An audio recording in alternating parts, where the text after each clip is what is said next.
off of our connection and just you being a friend, I need to show you my 2 tech companies and get your perspective on it. Because now I have friends that can give a perspective. Like when I would work on albums, I had other friends that worked on albums and they would give me their perspectives on it. You want to do this? We are doing it. This is part of it. This is part of it? Absolutely. All right, beautiful. Oh, well, I wanted to finish. The thing is, okay, you're going to ask me different questions, but I'm about growing and building and bringing the idea to life. So when I see you, I say, oh, this guy understands how to hire engineers.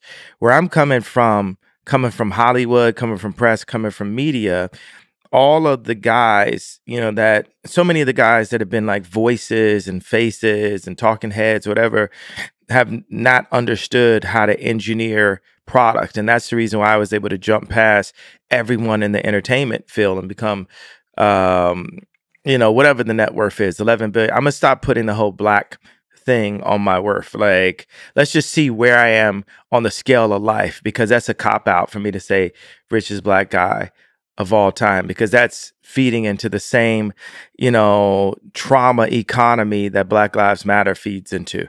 That's why I love and respect engineers. That's the only thing that we really need to teach in school is engineering. We don't need to teach history. We don't need to teach anything that is subjective. It needs to only be engineering taught in school, and everything else needs to be recess. Nothing that at all, any forced subjective information is just to weaken and indoctrinate our species. And that's what schools do now. As an engineer, I love hearing you say that, but to push back, history is not, the interpretation of history might be subjective, but history has some facts and they're useful to give a grounding to the way you do engineering. I don't 100% believe in anything, any concept of the future or any concept of history, because history was just written by the victors. Yeah, that's so right. If I see stuff happen on the day that later that day is reported wrong. So how wrong is something reported 1,000 years ago? And why would we argue about something that's not in the now? Because that's the only thing that everyone can agree upon, is that it is now, right now. Yeah, well, you try not to make the mistakes of the past. That's the usefulness of history, the limited usefulness of history. The biggest mistake from the past that we keep making is looking at the past. Too much. Giving too much value to the past. Too much value to the past. We are now. We are now. We are here. We are one species. We are one race. We're here. And it's time. And the leadership is changing, because you have Elon as a leader, Ye as a leader, and we're the top leaders. We're more influential than the presidents. So you're a human being with engineering challenges before you, with a STEM player, with Parlor. What's the hardest thing in front of you on the engineering front? That's the first sentence that any of our species needs to hear when they're born. You are a human being with engineering challenges, and I consider challenges to be opportunities in front of you. Yeah. Literally, like, let me see a piece of paper. I need to write that down. That's the beginning That's a good line. Of our new species constitution. I'm going to do the paper like this wide. I'll put it in widescreen. This for Ridley. You are, no, let me like, you are a being with engineering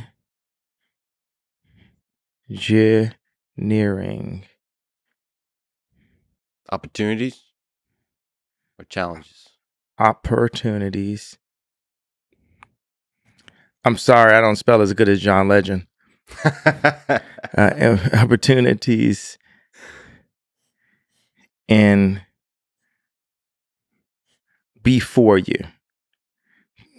I like the before because it can mean forward or before you.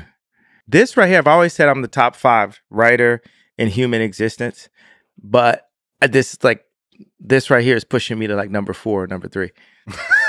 It's a good line. Because who would you say is the top? It's top writer in human existence. We know who it is. That's subjective. Who's that? It's factual though. Who's that? It's like, who's the top person in tech history?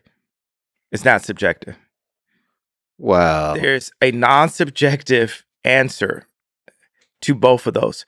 Both of those people have influenced 30% of our existence. So the influence is the main metric of greatness. Okay, one person, yeah, 30% of our language was, the English language was written by them. The other person, 30% of the products we use was led by them. So 30% of our language is written by Shakespeare. And then the product. Look. Steve Jobs. Yeah.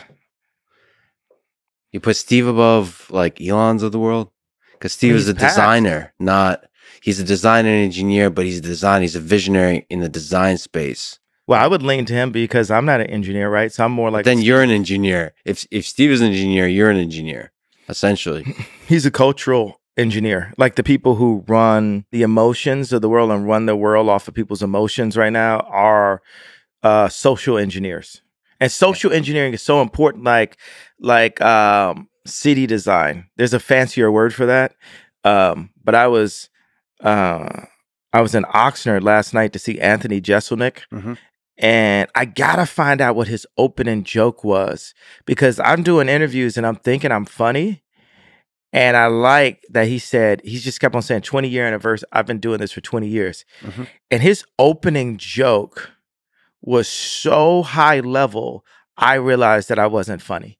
I realized that this dude is a professional at what he does. And so many things are subjective. I always talk about this. It's like, people are arguing like, is Emily Ratajkowski the hottest, person? And I'm like, that's such a subjective thing. But like, if you go and shoot 3-pointers with Steph Curry, it's not subjective, right? Or if you go and compare bank accounts with Elon, it's not subjective. And another thing that's not subjective, porn. What about it? Dick size. It's not subjective. You can measure. But porn is more about more than just dick size, and greatness is more than the size of the bank account, right? So there's a subjective. But greatness is subjective, though. Right. So do you care about the stuff that's objective or subjective more? Because greatness to me is what matters. The bank account comes and goes. The impact on our society, like you said, social engineering, the impact on the collective intelligence of our species, that what permeates throughout the rest of the time. I like what you said. The impact. I'm taking notes. What'd you say? The impact on the collective intelligence of our species. The impact on the collective intelligence. When Ye is writing down the words that came out of my dumb mouth, I have made it in life. There's a lot of people that have kind of like sat through. I wanted to wear a different color hoodie because I was just tired of seeing this hoodie in all the interviews. And there's a lot of kids that are with me. They see what I'm saying. Yeah. And they had to sit through all of the muck of all the previous interviews to get to this. Every interview has been just an emotional, it's just like been an argument up to this point. This is the first of, this is the next frontier of where our species is going to head. It starts here. It starts with you, Lex. So this is the first time I heard you say the word engineering at least so many times, which I love hearing. So this is where you're at. You're like that newborn. You're a being with engineering opportunities. Yeah. And we're all a newborn, because in Christianity we say born again. We're all newborns. And everyone can, everyone shall, I don't like the word can. Shall, the only thing about shall is like, it kind of dictates, and can kind of lets people off the hook. Mm-hmm. So I haven't found the perfect post Shakespeare and post Steve Jobs and post Elon and post Ye and post Drake way to communicate this. But we update, and we do. And what the current media structure, no, it's not actually nothing that's holding us. There's nothing actually holding us back, because I'm still alive. I'm still alive. Like they could have killed me at, George Bush don't care about black people. They could have killed me at Beyonce had the best video, but we're here now. So we just keep on leaning and leaning and leaning. And there's these things where I just think about, there'll be times when I'm at war, and every now and then when the bombs stop going off and all the headlines and the smearing and all that stuff going off, I think about my family, and I'll think about Kim, and I'll think about how, King Koopa has her in the castle right now, and just on Mario Brothers, you know how it is. Just go for the princess, and you get to this level, and it's like, dur, dur, dur, dur. I'm like, I sung the song wrong, right? And then they take the princess again. Which one are you, Mario? Yeah. What's your favorite thing, the thing you love the most about Kim from a Mario perspective and the princess? Looking back, was there a moment? She's definitely my favorite of all time. Yeah. Was there a moment that, like that catches you off guard and you say, I love this human being?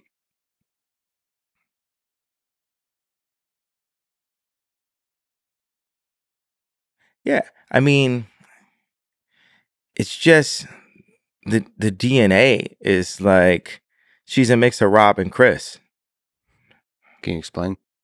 I mean, that's like a really high pool right there. Those are like two geniuses. So okay, so like the entire of history of evolution of the human species created this DNA that created this being. There's a life there. There's a set of memories in the history that brought you together, and you're like, damn, I like this DNA. Yeah. And so certain people have just like high DNA. Ivanka Trump has high DNA. It's like, how's your DNA? Pretty good. I think we've seen that. It's been proven. I mean, but look at my mom and look at my dad. Me and my dad have a water purification center in the DR right now. And my dad is the original Steve Jobs, and he was blocked by people around him, and people were using him and taking advantage and, not believing in his vision. My dad's the educated version of Ye. What'd you learn about life from your dad? And my dad got girls too. But those are small details. That's a big detail, being that I found my dad's, Playboy when I was 5 years old. It greatly affected my motivation. Yeah. All right. So that's part of the engine that drives Ye. Absolutely. I remember when Pharrell was first in all the videos, and my girl was like, girls like Pharrell. And I was like, I want girls to like me too. Funny that that's behind all the ambition, all the drive. That's how we make people. It's how people are made. It's the desire to be loved. Is that at the individual level, just being noticed, and also at the societal level of scale?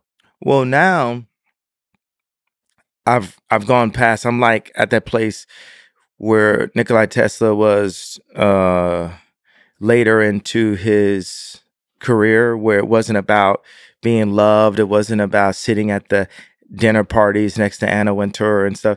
It was about getting the idea across.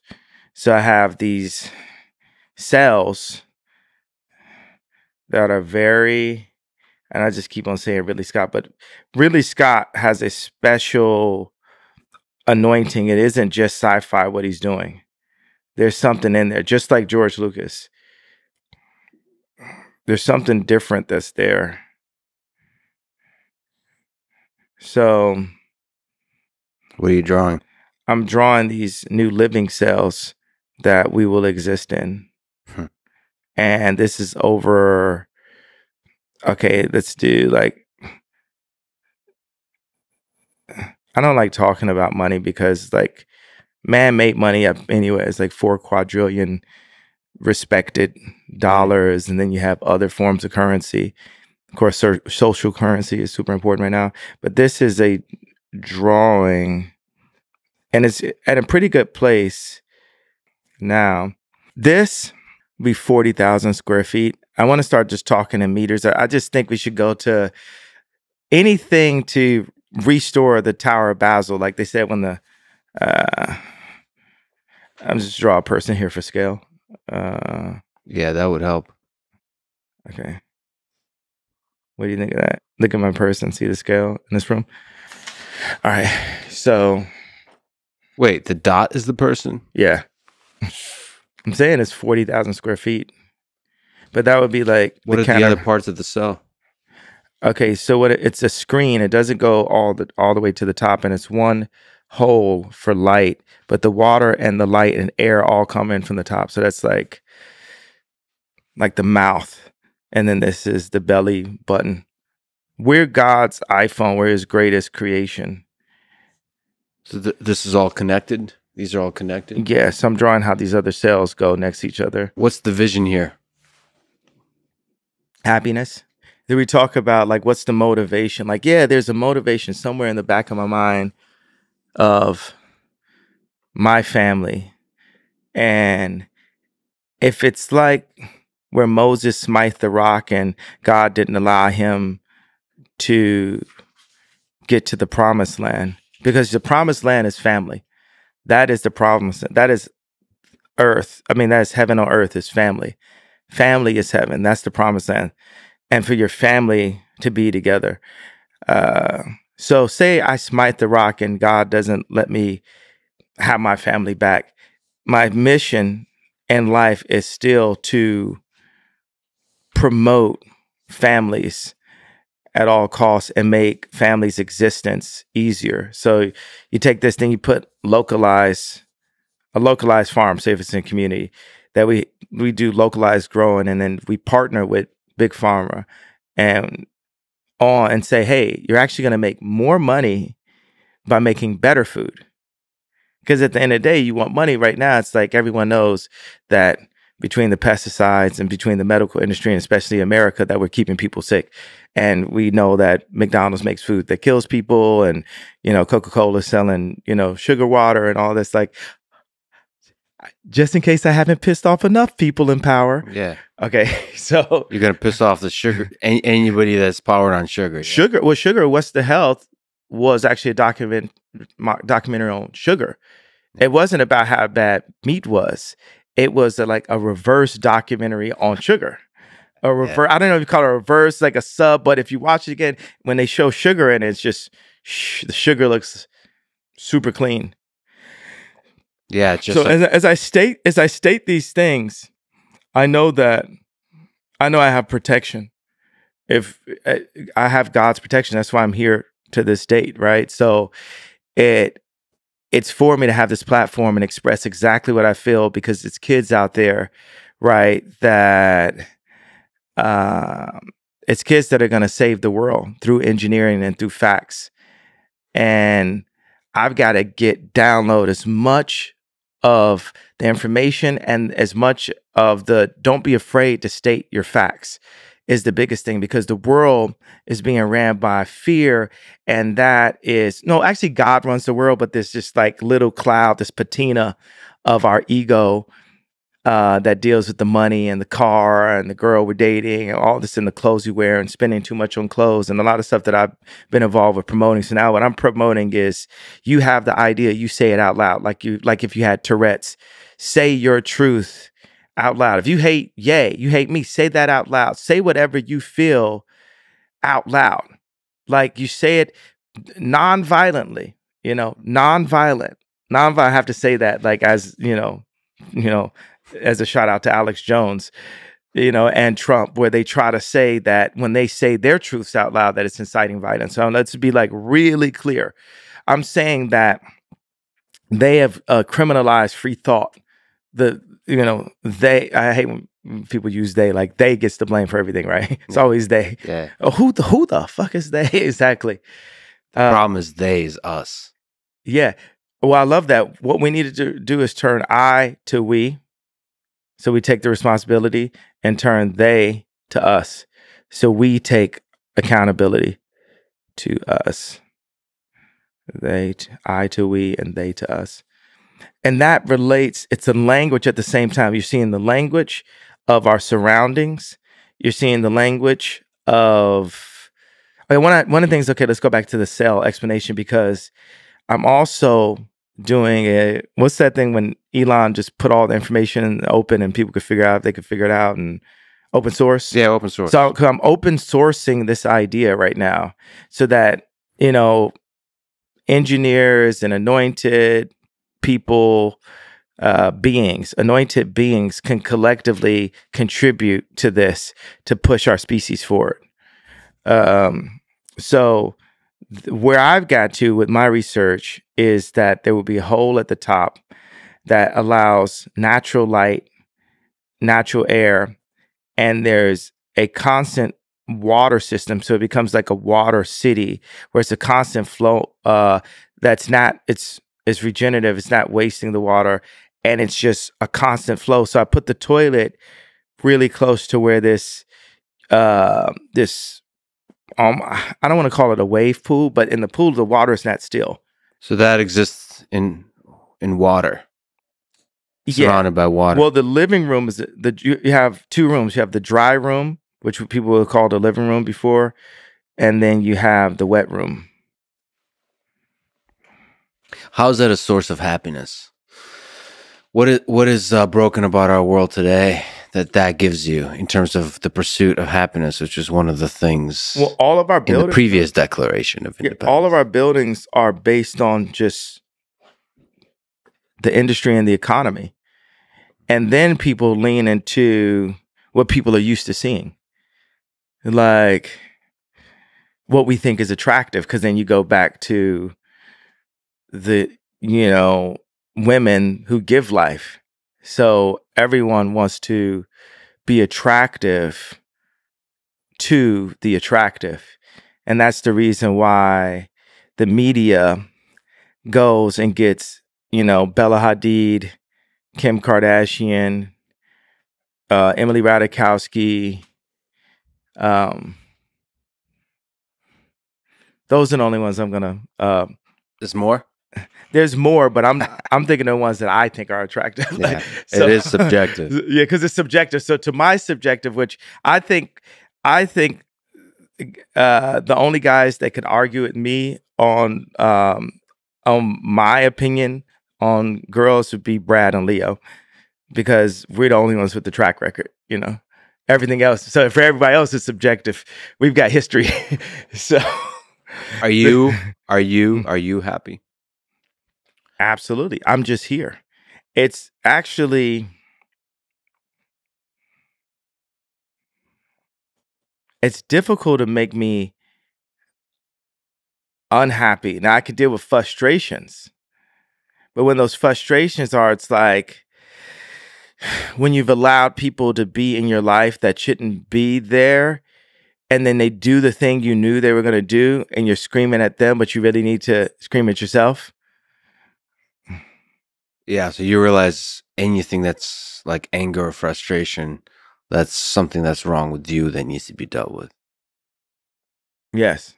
Like right now, okay, say I got this pattern cutter that I wanted to remove because I felt like she was copying our patterns into the computer. And I didn't know why she wanted to do that. And I just wanted to do the patterns by hand. And then, You mean like automating the patterns? Is that what you mean? And my head of it, because that's the whole thing. It's like, it's a war of human beings and robots. It's but that makes it more efficient, right? You don't like the efficiency. You like the creativity of the singular nature of the pattern. I believe that the human beings, and I'm saying this to you as a person who makes robots and a person that's friends with I'm Elon deeply that makes offended right robots. now. Yeah. But I'll let it go. Okay. It's good. So I believe that Yay hates robots. I'm not gonna put that out there. It's a joke. Robots have feelings too. Yeah, that's right. That was also a joke. We need to clarify that for future robots. But the pattern cutter, you don't like that. That had to be that's you can't have that part of your life. That's not what everything that I'm doing is for the sake of the human race. There's things in capitalism, there's things in technology. Well, technology and original human species can exist in a peaceful way, as long as the people that know how to make robots aren't using their robots to control the humans. Lex? It definitely is something you have to be concerned about as we become more technologically savvy. That, my friend, is why engineering isn't everything. That you have to desperately study the lessons of history. In Nazi Germany, science was used to create atrocities. Engineering, the same. Engineering could be a tool of war. We're still in the Holocaust. A Jewish friend of mine said, go visit the Holocaust Museum. And my response was, let's visit our Holocaust Museum, Planned Parenthood. With all due respect, I grew up in the Soviet Union. I'm Jewish. Parts of my family perished in the Holocaust of Nazi Germany. I have to push back that there is a difference of the atrocities at that scale, at that time, on an entire people. I was going to say the number. That's the difference. It's not the number. Because 6 million, well, also, African Americans are actually Jew also. The lost tribe of I can Israel. push back on that too. Okay, so, well, everyone came from Africa. I am African. I'm basically African American. We're brothers. And we're both Jew. And we're brothers. So we're human. 6 million people died in the Holocaust. Over 20 million have died by the hands of abortion. And the media promotes the My Body, My Choice, which is actually still a promotion for Planned Parenthood. 50% of Black deaths a year is actually abortion. It's not the cop with the knee. It's not Black on Black violence and gang violence. It's not heart attacks. It's actually abortion. The most dangerous place for a Black person in America is in their mother's stomach. There's 900 to 1 million abortions in the United States a year. I hear you. But there's something about the rape, the torture, the murder of children, women, men, the complete humiliation and just the suffering that was endured during World War II. That's what we deal with on our TVs right now with Black people. Soros would use Black trauma economy to win an election.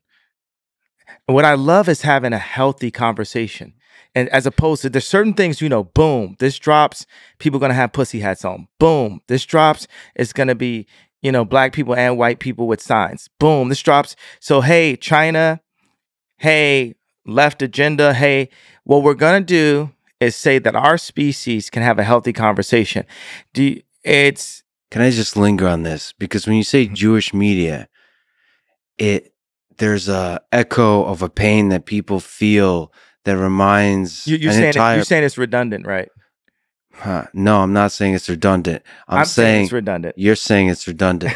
It's a redundant I'm saying statement. It's something I'm saying that it's something that Joseph Goebbels, the propaganda minister of Nazi Germany, said. I'm saying it's been said so many times in order to murder and torture Jewish people that it just rings wrong.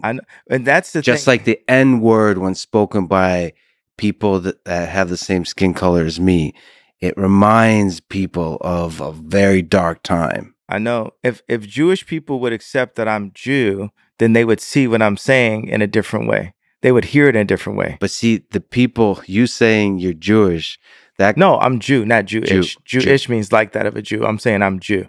You're a Jew. Blood of Christ. That Orthodox Christian. Right. But are you a follower of the philosophy of the Black Hebrew Israelites? Because that's where the idea comes from. Not all of those folks are extremists, but some are extremists. I'm a follower of the idea. I have a vague idea that all people came from Africa. But what I wanted to do, now I could Andy Kaufman this. about 7 more minutes Yeah. and then tell you what it is, what Should the I whole count? point is? Let's count 7 minutes. No, Or do I less. I did this to do a spoiler alert. Sure, spoiler. What's the first thing I said at the beginning?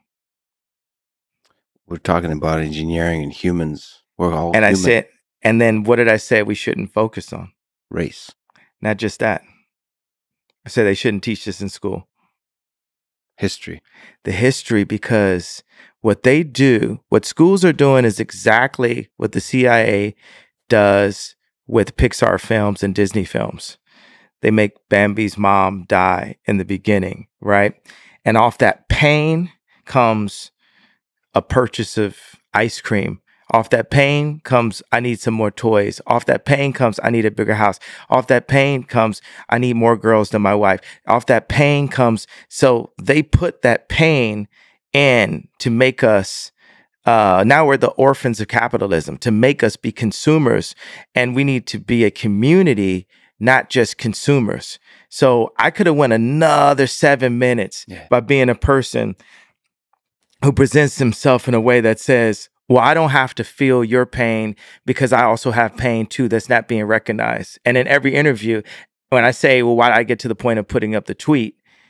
No one wants to understand why I got to that point, You right? had pain. You had pain. Yeah, but You no had one. pain in your heart. But let's say this: undoubtedly, Jewish people have a lot of movies about that pain, and Black people have a lot of movies about the pain of slavery, right?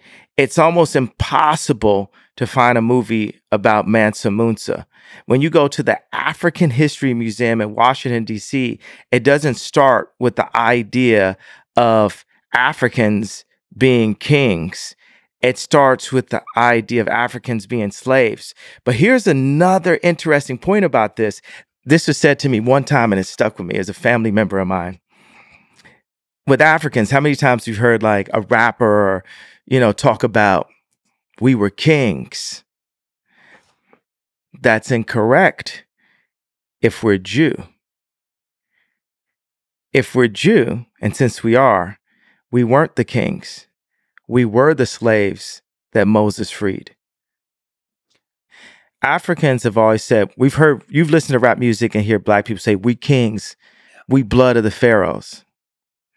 And if we are Jew, then we weren't. We were the people that Moses freed. And when we talk about, have you heard Black people talk about 400 years of slavery? Mm-hmm. All right. That is and we're having this history lesson, right? I thought history doesn't matter. You're exploring ancient history and drawing deep wisdom from it. And at the same time saying we need to forget all of it. We need to put that behind us. Absolutely.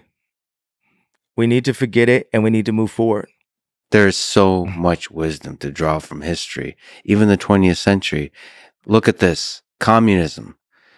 Without the lessons of history of the 20th century, communism sounds like a great idea, except that some of the worst atrocities conducted by Stalin and Mao that killed 50, 100 plus million people, not just killed, tortured, starvation, where people, cannibalism, they ate each other, they ate their children. There's just dark people should read some books on this, on the Holodomor in the 1930s. But I disagree. With that lesson, we would, and now it's becoming more popular. Marxism and communism. I'm not disagreeing that happened.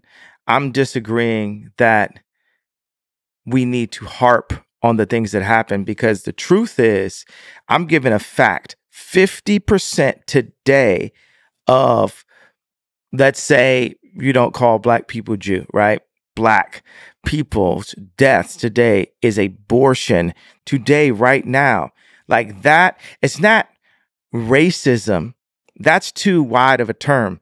It's genocide and population control that Black people are in today in America, that is promoted by the music and the media that Black people make, that Jewish record labels get paid off of, or media companies.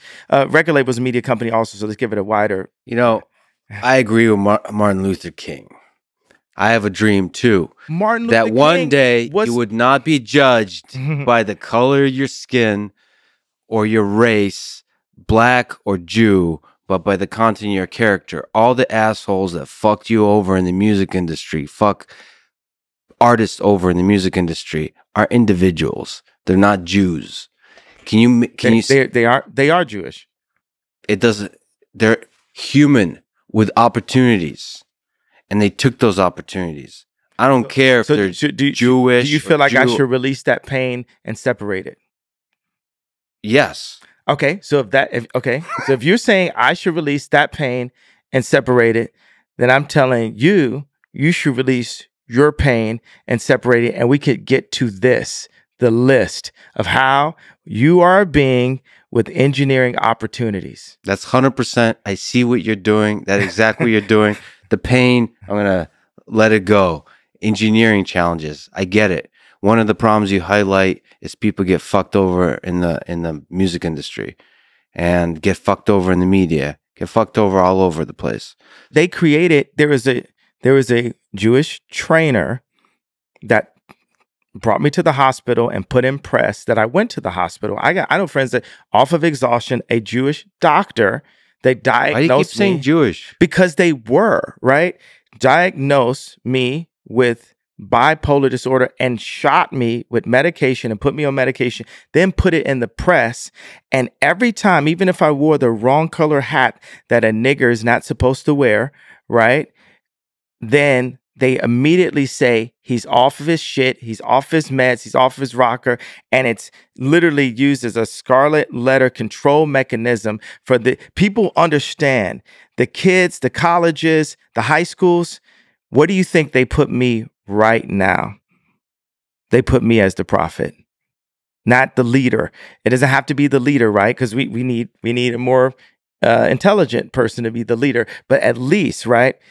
They put me as the prophet. They put me as the only person that would say this. And I'm just saying that was 4 Jewish members that controlled my voice, because for the fact that 90% of Black people in entertainment, from sports to music to acting, are in some way tied into Jewish business people, meaning that in some way, just like if Ram is sitting next to Obama or Jared sitting next to Trump, there's a Jewish person right there controlling the country, the Jewish people controlling that who gets the best video or not, controlling what the media says about There's me. A person, not Jewish. Let me just say one thing. But they are, though. That's the only thing. It just so happens that they are. It just so happens that they are. That doesn't mean that I hate them. Yes, that just means that they are. But it's a dog whistle. 2. Let me just say, as I would love to add more love to the world, I would love you to do that as a person with a big voice, with a big, powerful voice that a lot of people look up to.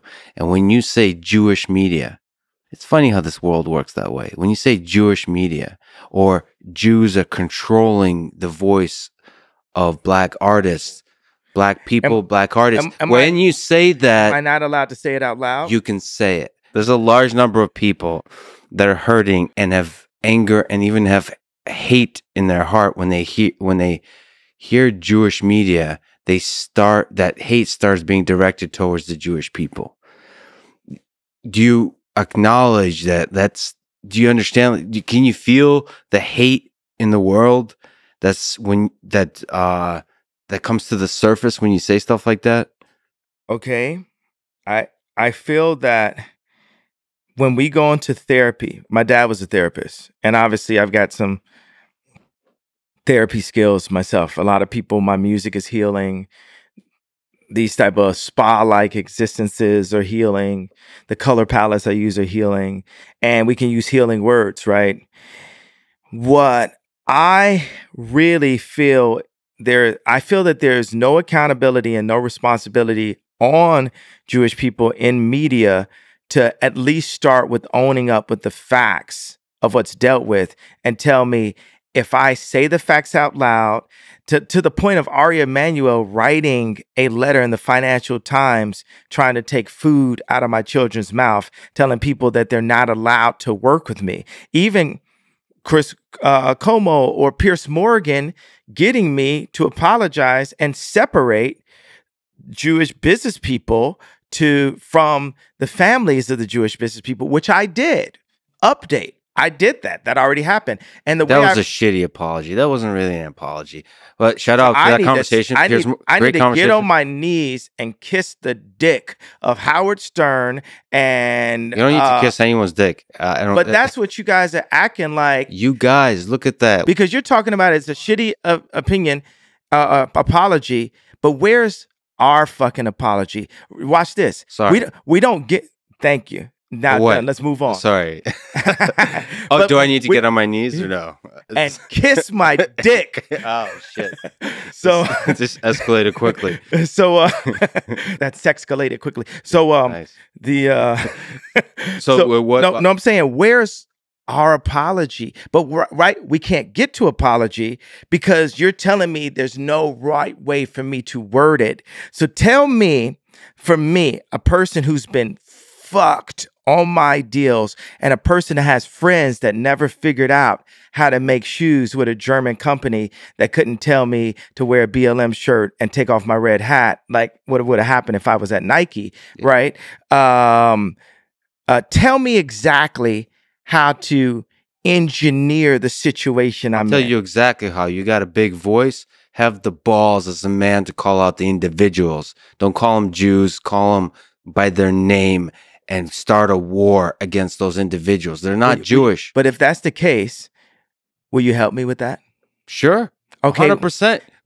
Assholes are well, let me flip that too. I don't understand the industry well.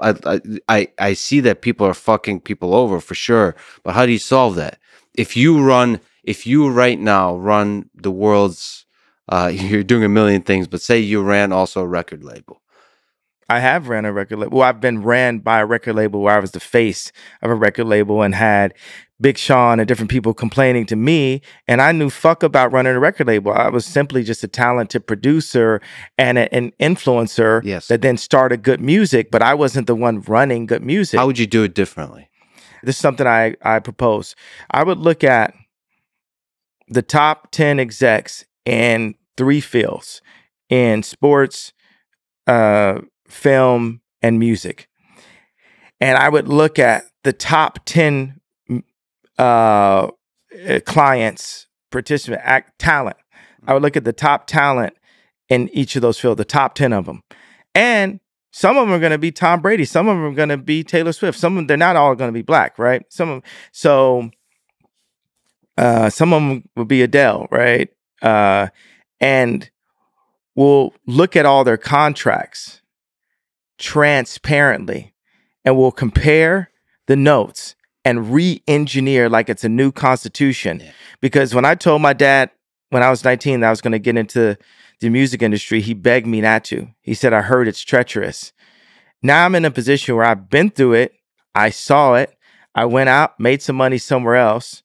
I saw my name get smeared. I saw my family get destroyed. I saw my reputation get destroyed. And I'm back here to have this I'm back here as a being with engineering opportunities. So, wait a second. If you say it's a shitty apology, what is the version of the apology short of kissing Howard Stern's dick? I don't think anyone wants to kiss Howard Stern's dick. That's the whole point, Howard Stern. Nobody wants to kiss your dick, so shut the fuck up. I said, and by the way, I'm antagonizing you, Howard Stern. I used to be a fan of you. Yeah, me too.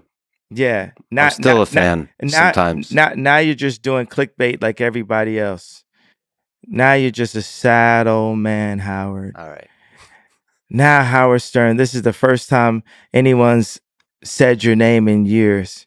Your own family doesn't say your name unless they're calling to get their bills paid. You're going hard. I'm just see, that's beautiful right there. That's much better than calling Jewish media. Go after individuals. Okay, go after individuals. And if you don't talk shit about me, talk shit about me. This is great. And you know what that is? Yeah, what's that? Engineering. That's an engineer's approach. Yeah, engineers. Yeah. Yeah. You should learn some of that. We all can use our pain against each other. Yeah. Or we can say we're a being with engineering opportunities. And we can know about history. So let me change something. We can have just to be judgmental. People say thou shalt not judge. I was talking to Camille Vasquez. She says, I'm very judgmental. That's what we're doing. I believe, now you could go to Bible and one thing's going to say one thing, another thing may be contradicted in a way, and then the pastor has to unpack it. I believe that we are to judge. If you look at some food and it's got a fly coming out of it, you can then judge. At that point, you're supposed to use your better judgment. But whenever someone doesn't want to change something they're doing, they'll say, don't judge me, right? But as a species, you called for me. You got the breakthrough. And by the way, it's only an engineer that I would respect to tell me of how to update how I'm communicating. Because this started off, right? I've been through all these interviews. Let me go to this. You said this was a sorry apology. I was very specific. I said the Jewish, because by the way, it's a barrage, right? It's a thing where I don't even remember the names at a certain point, right? Mm-hmm. It's like if a girl was getting raped by men, if that person's not 18, right? And she was getting raped since 14, right? And she still got this face, this super like Irina Shayk level face, right? She might say, I hate men. That woman may say, I hate men. She might get to that point because she was raped. On my contracts, and no one can say this is ramped up. No one, Howard Stern can't say this is ramped up. Ari Emanuel can't say this is ramped up. George Soros knows damn well that I'm not ramped up. George Soros knows, like, wow, this guy's like a younger guy that's looking at what I did and looking at how I control the world silently. And he's calling it out. And he's not using any of the fear tactics. I can't send his homeboys around him. I can't send his wife to him. This guy, that's what George Soros sees, right? When he's dealing with me, right? So what you guys are actually asking me to do, I'm comparing myself to that 18-year-old beautiful woman that had been mistreated by men for 4 years of her life, right? And you're saying, you know, as a man, you can't blame all men. And I'm saying, as a responsible, forward philosopher leader, okay, I'll drop the pain and I will specify, because I'm up here, I lost my fucking family. I lost my kids. I lost my best friend in fashion.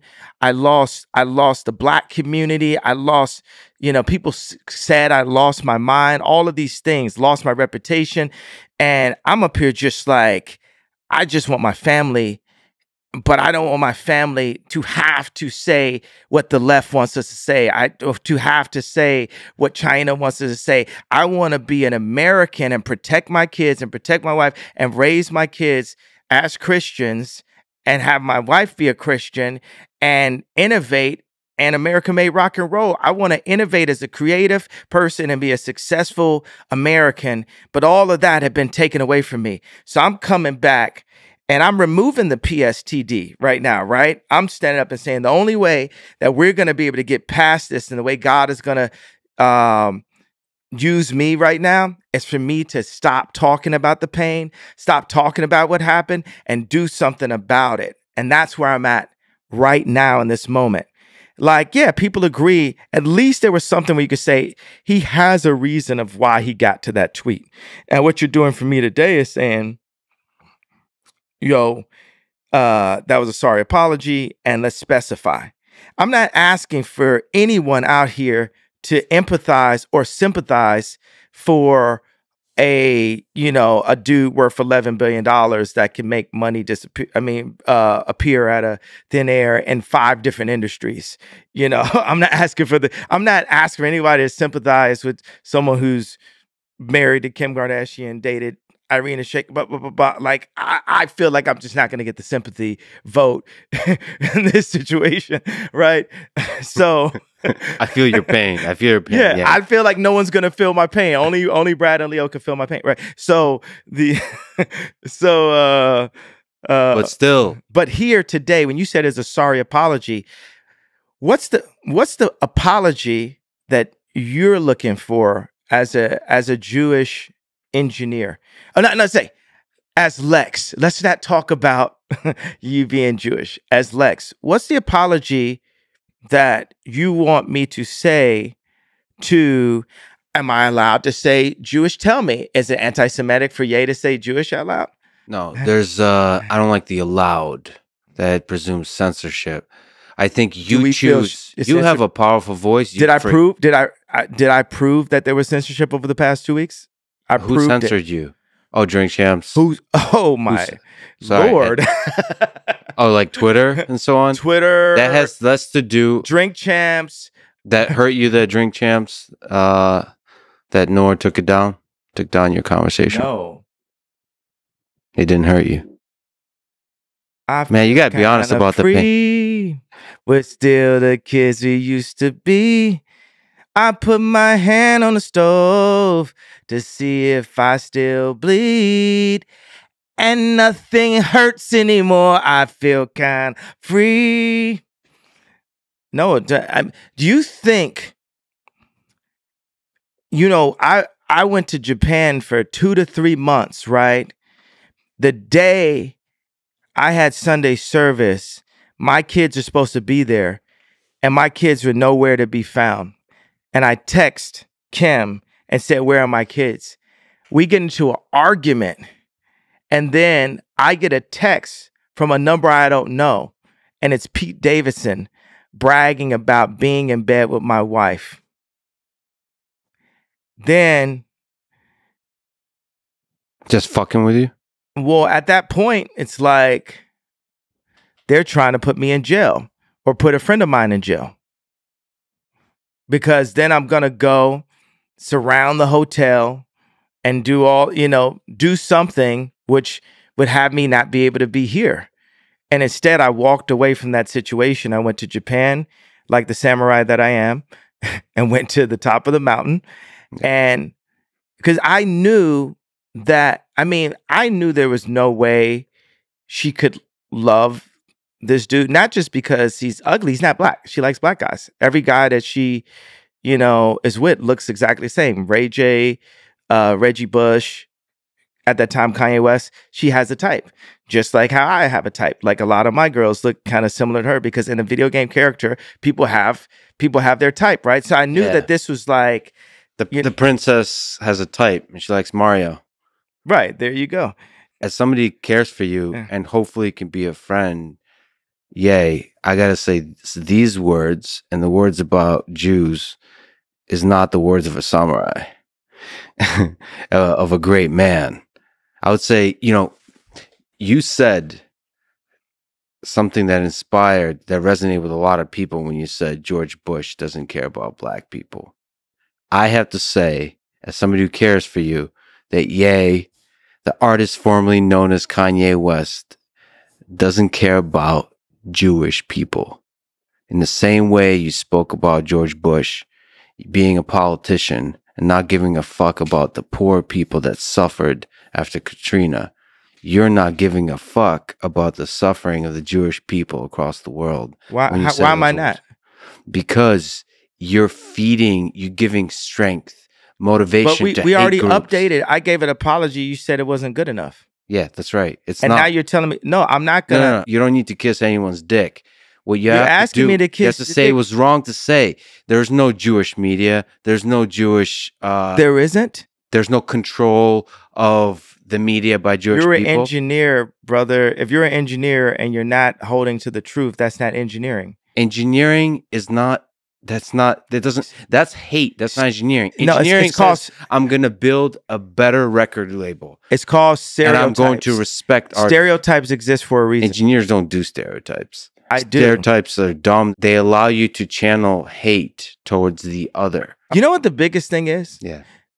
With a veteran that was sitting next to me at Cheesecake Factory last night, he said,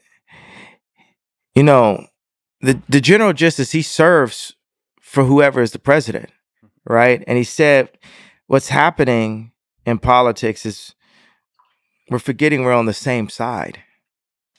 We're forgetting we're on this. This is someone is practically, now he's a nurse. So he's still fighting for humanity in a way. He went from holding, guns in battle to being a nurse, and when people are battling for their lives. And he said, we're forgetting we're on the same side. This is a person that no matter who becomes president, he can still be told to go to war. And the chaos that's created by the media has split the country in half. And what us as beings with an engineer opportunity need to do right now is find the blue water. Where are places that we agree on? And I want you to finish everything. Hey, I'm gonna let you finish everything I've heard that before. You want to express to me. Get off all. I'm your scarecrow today. I'm your punching bag today for everything I did, and I want you to stand up for all of the hate. That I'm your Al Gore when he lost the election. Remember, he almost became a punching bag for the lady that had voted on him. And she just said all this stuff. And he's like, I know, I agree with you, right? But there's nothing, that he could do about it. With this, it's like things that you're saying, I agree with you. It's like if you sit some kids in the principal's office and I punch somebody, right? I took my hand, right, as what it really means. Even Aria Emanuel had to say, this is a pop icon, right? And I went and just punched an entire people at one time, or said that I was about to. I went like this, right? And I got blacked out, black mirrored, done, right? And it's like, what were you even going to do? And why did you go like this? I went like this because I can't even do, I would look insane to physically show you a metaphor, a physical representation of my last 20 years of what I've been through as a musician, as a father, and as a black person with a political opinion. A great man still through the pain does the right thing. And I think the right thing is to not say that there's Jewish control of the media. And that's incorrect, though. That's a fucking lie. There is. And they did come and bully me. It proved the point. No, the reason you don't say it is because the world is much bigger than forgive me, the narrow little world you exist in.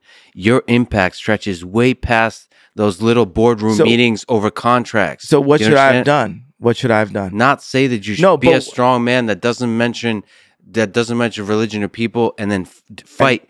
Do you want to win this fight? How do I win? How do we win? Call out individual people. That's one way because they have a big voice. The other voice that I prefer is to build another label. Or support another label. You're controlling my creative narrative and because just like how you're telling me I shouldn't have said that, do you think there were people telling me I shouldn't have wore a red hat? No, because you asked me, what should I have done? You're supposed to be a scarecrow, so I thought I'm going to beat the shit out of the scarecrow with my words, right? You let me. Yeah. It was consensual. The punching bag is a bad because scarecrow actually has a different real that's meaning. Right. I'm like, so let's say a punching bag. I should have said scarecrow. Yeah. But every single person that I've sat with from the point when I wore the red hat till now has done the same thing. Sit in the principal's office and don't do what you're doing. We're in the janitor's closet right now together. Yeah. And the red hat is very different. The red hat is, you have a set of beliefs. You represent half the country that has a hope, a vision for the future of America. That's very different than without any purpose whatsoever saying Jewish media, Jewish control of the media. You said there's no purpose, so you're taking away my history and my reason of what my purpose was. I'm saying it was dumb. Also, it can, I'm speaking my voice, vocalizing. Also, it's God's plan. There's a lot of things that open up. Let me tell you something that opened up. There's a guy, like I told you, that was running STEM Player, who I've had issues with. We hadn't got paid on time, certain things, right? And he took his IQ, his know-how, his engineering know-how he basically was trying to Adidas me with, even though I was the bigger money in the situation. That was fun, and we funded together. And he hired these engineers, and he said, well, because of your comments, we're not going to be able to hire anybody else. And I was like, well, how many Jewish people do we have in our company? He said, I don't know. He didn't say exactly, right? I said, do we have black people? He said, yes. I said, how many? He said, 2. So we have like 60 full-time employees, like 40 half-time and part-time. And I took as a responsibility. Let's take a step back from the us being one species and say, hey, you're Jewish, I'm black, right? Why step back? For this example, for the sake of this example. Cool. And I said, wow, I'm sure I can hire more than 2 black engineers. And what happens is, because there are so many businessmen that just so happen to be Jewish, that it's good business, right? Just to monopolize. That's what people are looking. Everybody wants to be Elon, right? So I disagree with that. Okay, but let me finish this point. I'm gonna let you finish. I'm gonna let you finish. A lot of businessmen want to be as successful as Elon and as popular as Elon. A lot. Like, it just worded like that, which I hate the term a lot, actually. I want to be more specific, but I haven't done the math on it. Let's say some. Factually, for sure, there are some business people of all different walks and backgrounds that would like to be as rich and as popular as Elon Musk.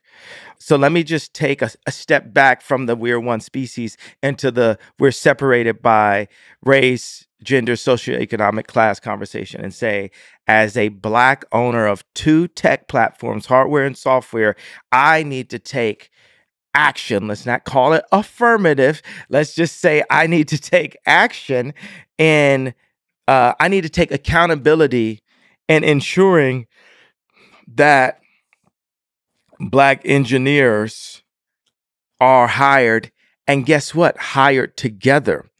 Because when the black people that are brilliant are separated from our culture, we forget who we are. And we'll get to a point where, OJ will say, I'm not black, I'm OJ. Because just to be on the golf course, we put on the golf shirt. But the golf shirt might not be something that our culture would have done. And now our culture in poorer communities is, oh, everybody's got Draco on them. Everybody's got a gun on them.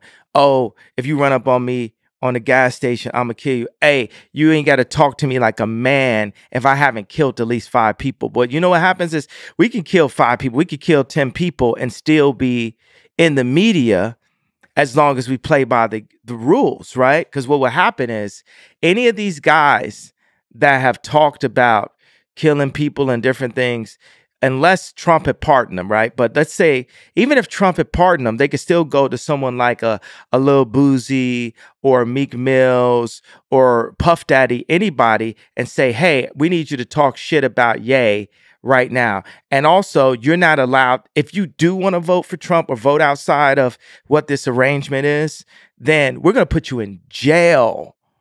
We're not going to bring you down. We have this on you. You get what I'm saying? If I had ever killed someone, if I wasn't the bitch with the pink polo on, I wouldn't be able to be the vocal man that I am today. You understand what I'm saying? This is the reason why I'm happy that my gangster disciple brothers kept me from the initiations, which made me feel like a pussy my whole life, right?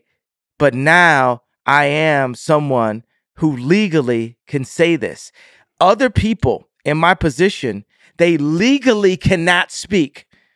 They legally cannot speak, or they will go to prison. I am in a bit of a glass prison because I don't have say-so of where my children go to school. But I'm in a freedom place where I can have this conversation with you right now. And that is, I don't like the word breakthrough. That's God's hand on this situation. But you get what I'm saying about, if I hadn't said the tweet, I wouldn't have had to take the accountability myself to hire black engineers into my 2 tech platforms. Yeah, and you get what I'm saying? That's a beautiful personal journey you're on. But do you get what I'm saying? It's not personal. It's for my people as a whole. As a tribal it's a small person, company. It's a small company. as a tribal person, I believe that I am my people. Yeah. And the thing that businessmen have done to my people have pulled the brightest out of our tribes and siloed them and made us lose our culture and lose who they were. The only thing I wanted to say at Virgil's funeral, which I wasn't allowed to, right? It was a white pastor that talked the majority of the funeral. Half the funeral was pissed, right? And this pastor actually married me and Kim, right? He looks like Justin Timberlake a little bit. He talked half the funeral. He knew Virgil was passing, did a collaboration with him before he passed, by the way, right? A clothing collaboration. I didn't know Virgil was passing, but the thing I wanted to say, I saw A$AP Rocky and I saw some other members of his gang, you know, in the audience at the funeral. And all I wanted to tell him is, don't let them split the gang up. Don't let them split the gang up. When I did the first Yeezy, because I did Kanye West 2 fashion shows before as a high-end luxury, all leather kind of designer, not all leather, but, you know, high-end materials, mink, this kind of thing. And then I came back with Yeezy with Adidas. And this fashion show was so popular that Justin Bieber had to sit in the second row, right? This thing had every name you could think of. It had Kim Kardashian, Kris Jenner, Kendall Jenner. It was Kylie's first fashion show she'd been in. And in the second fashion show, I put Kylie and Bella Hadid next to each other in the fashion show. You had Puff Daddy. At that time, Puff Daddy had beef with Drake. Drake still came to the show, and Jay-Z had to break up the fight backstage. The designers, you had Jerry Lorenzo, that's head of Fear God. You had Kim Schraub, head of Skims. You had Virgil Abloh, head of Louis Vuitton. You had Dimna, head of Balenciaga, all working for Ye, for the leader, for the philosopher, right? For the person that who put this together? Me, that's who, right? You had these people working for the king of New York, basically the boss, Ye, right? You had Jay-Z in the audience, Rihanna in the audience, Beyonce in the audience, sitting next to Anna Wintour in this audience. And guess who heard wind of this? One of the richest men in the world, Bernard Arnault, caught wind of this. What's going on? They're building up something, and we need to stop it. So then he met with me and politely offered me backing for my clothing line. It would be Kanye West. They would get 49%, 51%. I would get 49%. They'd have control, and they were going to give me all of the support from Louis Vuitton. So I had to go to Adidas, and I told Adidas, hey, let's indemnify the apparel. So Adidas, you're not going to do the apparel anymore. Hey, we had a good time, but we're going to run off with Giselle now, right? Mm-hmm. So that's like you told your girl that, and she's like, oh no, we had the proudest moment of our career and stuff. So then he offers me the deal, and Alexander Arnault, who's gone on and rape and pillage from all of the talent that I had afterwards, I say, before I tell Adidas to indemnify the apparel, can I get a written contract from your dad, Bernard Arnault? And he says, my dad will never go back on his word. So you already know what this thing is going, right? Yeah. You can, spoiler alert, right? He went back on his word. So 3 months into the deal, I get Anna Wintour. I say, who should I use for my lawyer? She picks my lawyer for me, right? I just found out even a couple of days that the lawyer demanded an airplane during negotiations. Had nothing to do with me, right? They said that Bernard Arnault got freaked out, and then Alexander Arnault calls me and says the deal got dropped at the board. I went back and told my high maintenance wife I was supposed to become this designer at Louis Vuitton, or the Louis Vuitton group was going to back the Kanye West line because that's how good I've done in fashion, babe. And now the deal is dropped. So then I did a second collection, and we didn't have any support to be able to build the collection. Then I went and found, and third collection, we did it. We took over MSG. Fourth collection went, and the show started an hour late. Then a week later, Kim got robbed. Then I told Scooter Braun, my manager at that time, I say, I'm looking, I need to go to Japan. I'm tired. He says, no, you need to make more money. I do 4 more shows on a second leg of the tour, and I suffer from exhaustion and go to the hospital, and then get diagnosed with a disorder. This is the first time I ever suffered from exhaustion. By the way, I haven't been to the hospital since. And haven't taken, medication in 2 years.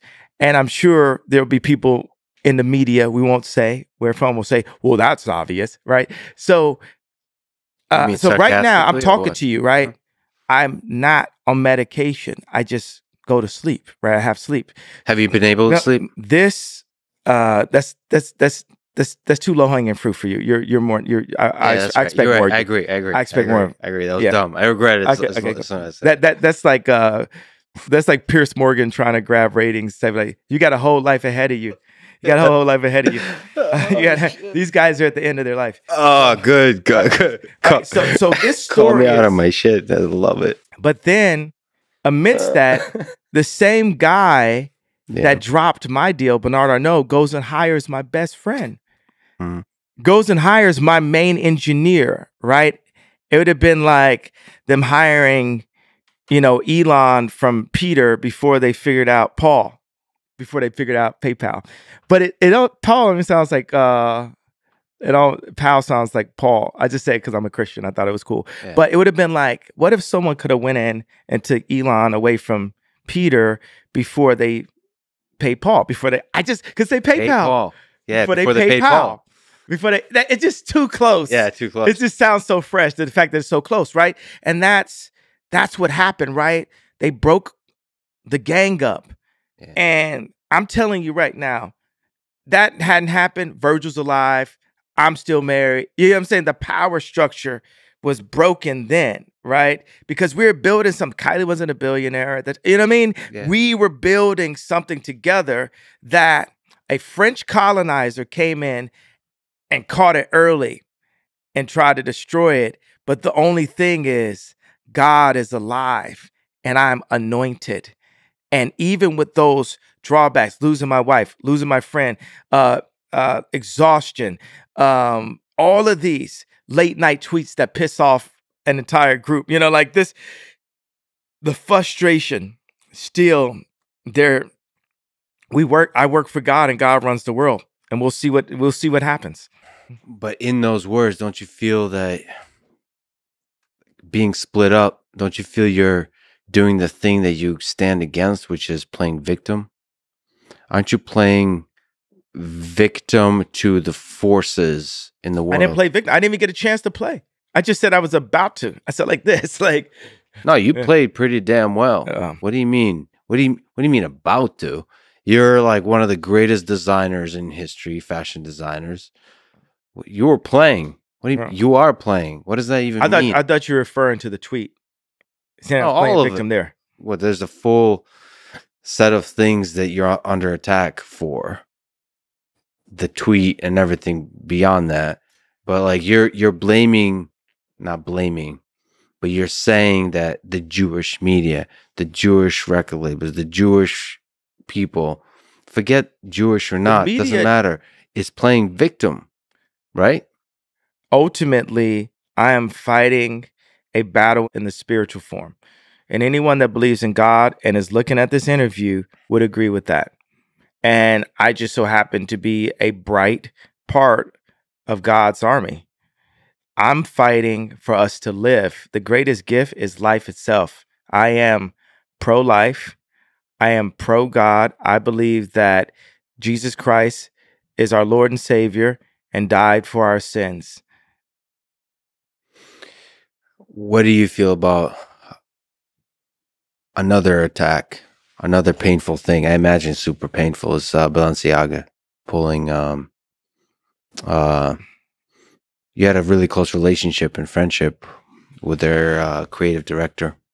Like, how do you feel about all of it? I told you I sang the song. I'll sing another song from one of my mentors, Future. I never feel pain. I done felt too much pain. Like, there was a day where I was headed to Nashville to meet with George Farmer, who is the CEO of Parla, the day when we made the announcement. At that same day, Balenciaga was taking my imagery off of their site, and the Drink Champs was being taken down. And I said, this is the happiest day of my life. I love cutting the grass low. People wasn't really with you. They was part-time. People switch up when it's wartime.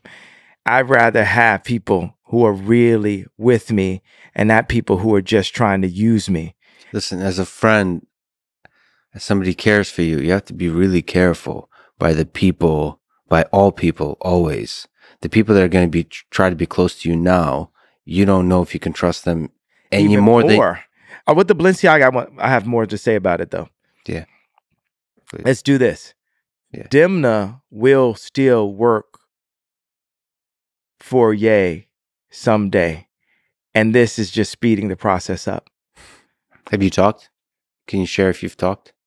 Yes, I talked to Demna. This is like, we're kindred spirits. None of this can keep us away from each other. I brought Demna to Gap to be able to bring the best product in the world. At that time, I wanted to go under $100. Now I'm like, okay, we're going to go $20 a product. I brought Demna in to engineer. That's why I said engineered by Balenciaga, Yeezy Gap engineered by Balenciaga, to engineer the best product for the people that they say are at the bottom of the Maslow hierarchy of need chart. Or they're at the bottom of the pyramid, right? So Gap didn't want that. Balenciaga didn't want that. Our agendas were not aligned. I was brought in to the Gap for political reasons and influence, like a Virgil, like a George Floyd. When popular celebrities are brought into Fortune 500 companies, it's not to raise the stock. It's to strengthen the position and influence. And it's definitely not to be out here letting a nigga think he's Steve Jobs. Yeah, there's people like that. But you, as a great man, a visionary, your job is to understand that game and be one step ahead. Well, that's why I'm telling them. That relationship, some relationships only last for a summer. Yeah. Some last for a year. The relationship ran its course. In that relationship, I invested a lot of my social capital and actual capital. I spent somewhere between $5 to $10 million personally on Balenciaga. How much money do you think Balenciaga had paid me in the past 2 years? Just take a really wild guess. A really wild. Less than that?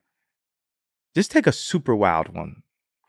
Just go to the furthest extent of your imagination.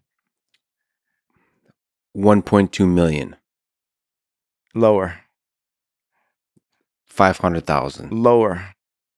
Zero. All right. And actually, 2 weeks ago, I paid out of Saint's account $862,000, not in clothes for me from Balenciaga from the store, in royalties to Balenciaga, where the deal had been engineered, where I was coming out of my pocket. So last year I paid Demna $3 million to design the collection, right? And we got it out of the Gap marketing fund. And he was going to deliver 160 SKUs or 120 SKUs. 100 SKUs are separate items of clothing. Styles of clothing. So he ended up delivering about 60. I feel like we're on the people's court because we actually are, right? We're in the court of public opinion. So he delivered about 60. There were all kinds of people that were working. Part of the reason why I had to get Demna, like I didn't want to have to I wanted to compete with him. I didn't want to have to like get him. You know, when I made Stronger, I did it to compete with Timbaland and Justin Timberlake, because my fiance at that time liked Justin Timberlake just a little bit too much. So I made it to compete. And then we had the song out. It's #1 on Apple. It's blowing up. I play it in a club and it sounds muddy. It doesn't sound the way Sexy Back sounded in the club. So I go to Pharrell Williams to do the drums, and it doesn't, it sounds like a different record. I know it can't be a different record, because I'm like, I'm going to swap it out on radio, right? Then I go to Swiss Beats. It sounds like a different record. I go to Timbaland, the person who did Sexy Back, and he did it in 5 minutes, and then spent the rest of the hour talking about how nobody could have done it except for him, running around the studio. I'm the best. No one could have. That's why he had to go to me. He had to go to the king. Well, he had a point, right? He had a point, right? So what makes the song muddy? Is it the beat? It was in the drums. It was something that Timbaland had in those drums. Like, now, watch this.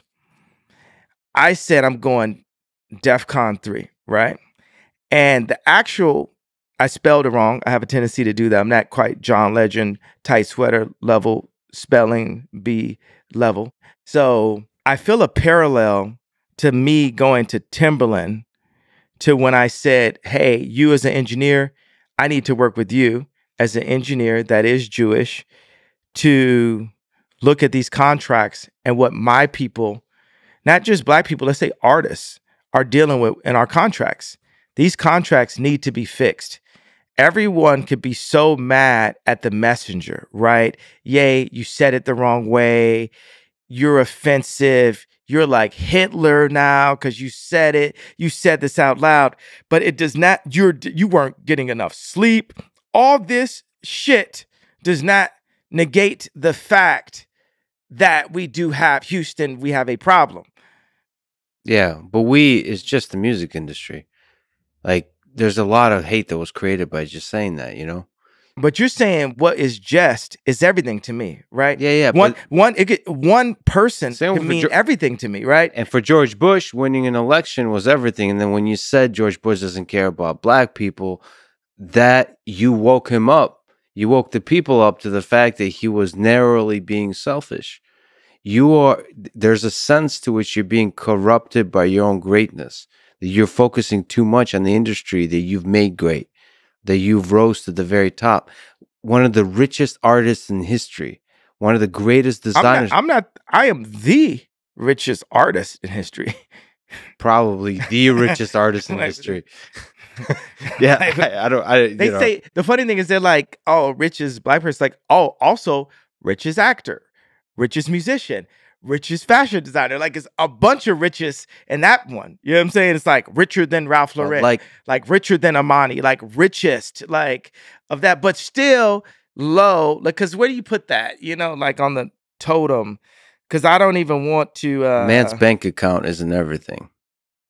I would say you and I are equal in a certain deep sense, no matter what the bank account says. Vroom, vroom, vroom, vroom. So I wanted to give you some theme music for your moments. Sound a little muddy. Let me give you the Timberland version. Yeah. Thank you. But okay. Play that at the club. So the other thing about, like, say, like Balenciaga is Demna will work with Ye someday, and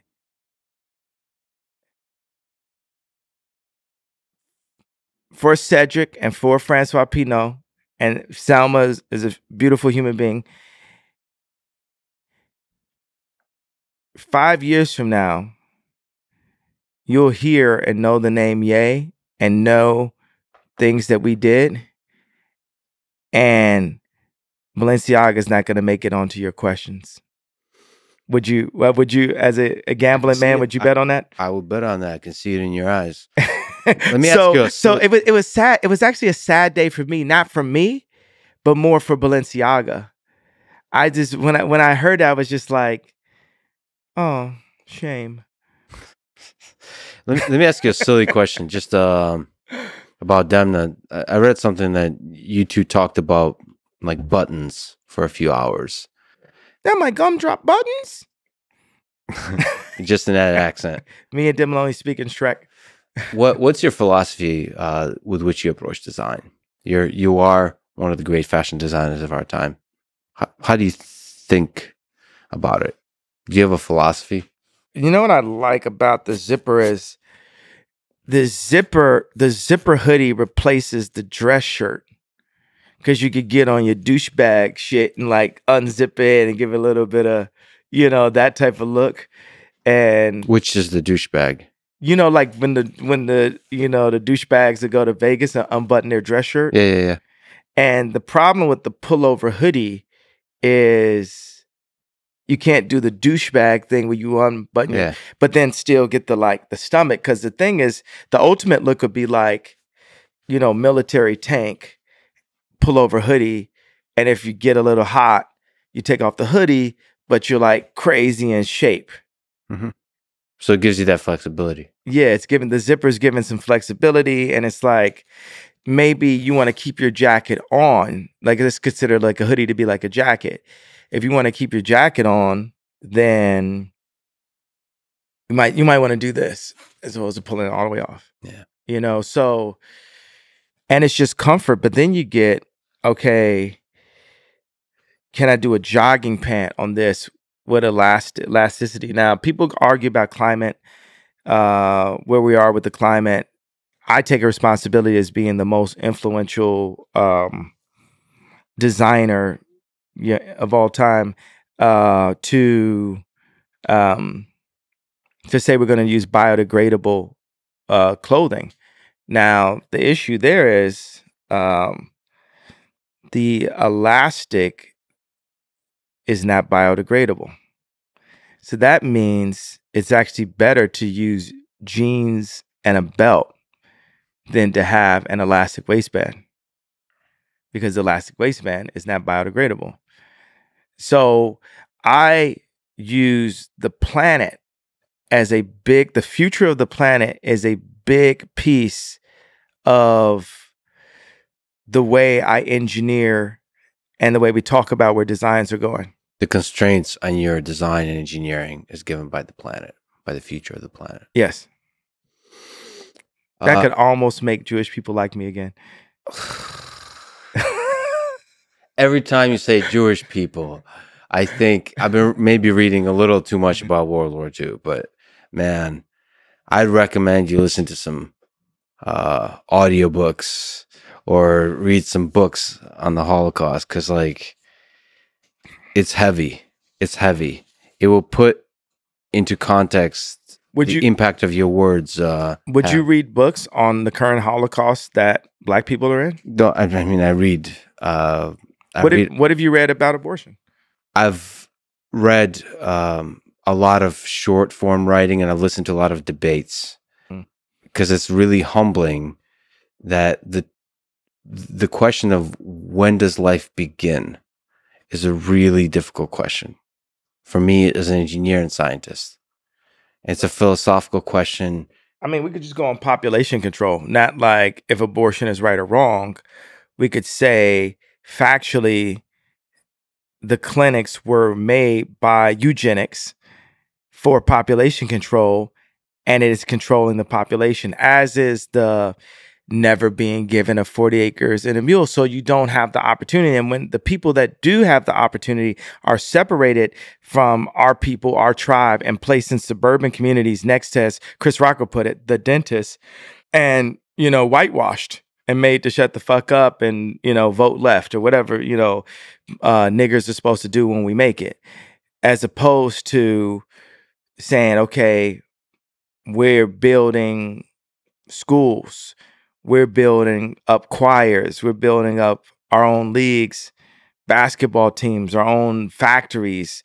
We started the first sportswear factory in America since World War II.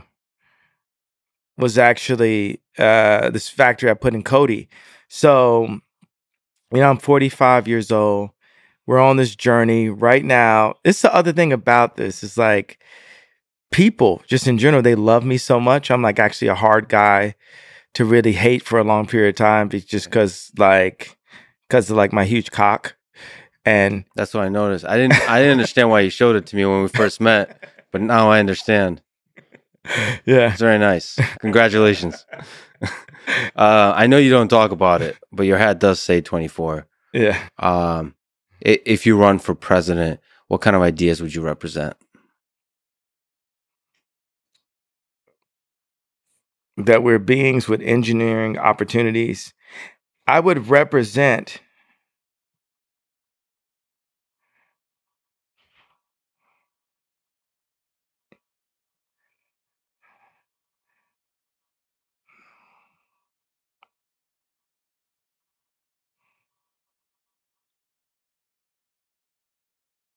just as you served a platform here, there's something that happened on my last run that I thought, I feel, I know was brilliant.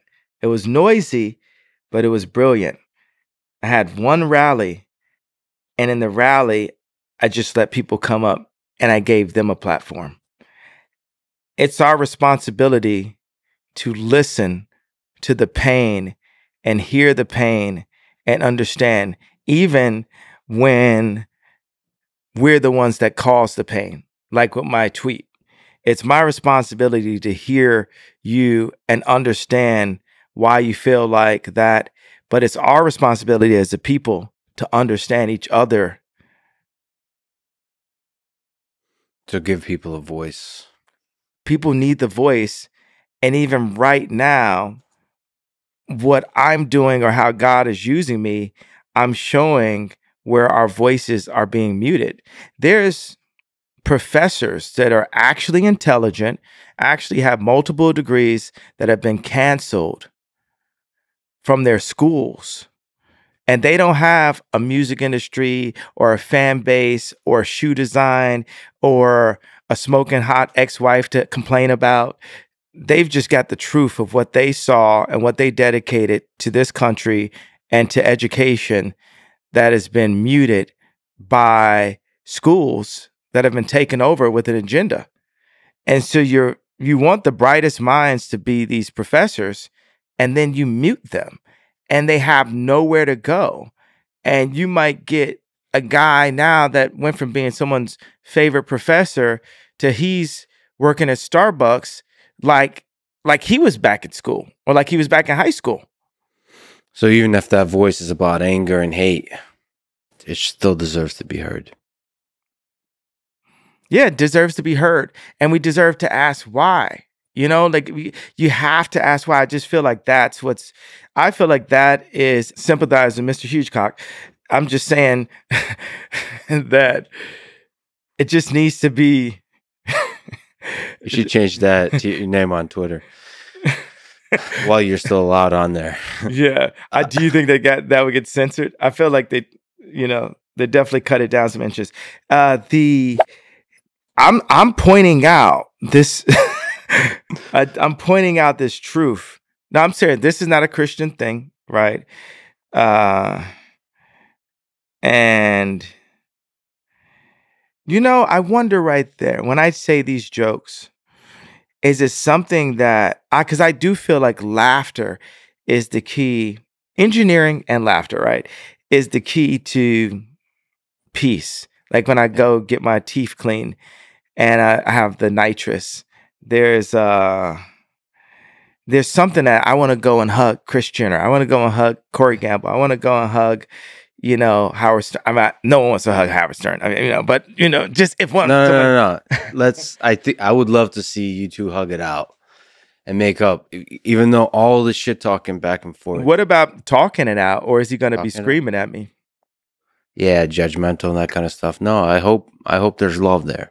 The thing is, I think Howard's just jealous. Not just jealous of my cock. He's also he's jealous that I started my campaign earlier than him. You got to let go of that jealousy. Is You my got to let go of advice. that jealousy, Howard. You got to let Howard and your, everybody else. you got Jealousy is a to. natural human thing, man.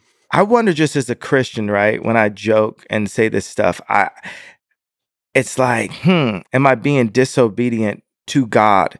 Because as a boss, right, I'll talk to um an employee, and I'll be like, why didn't you just listen? Because I've got the bigger plan, right? So it's like me talking to God. Were there things that I did in this interview that were disobedient to God? And for those things, I pray and I repent for anything that I've said that was disobedient to God. But Or humor is not one of them.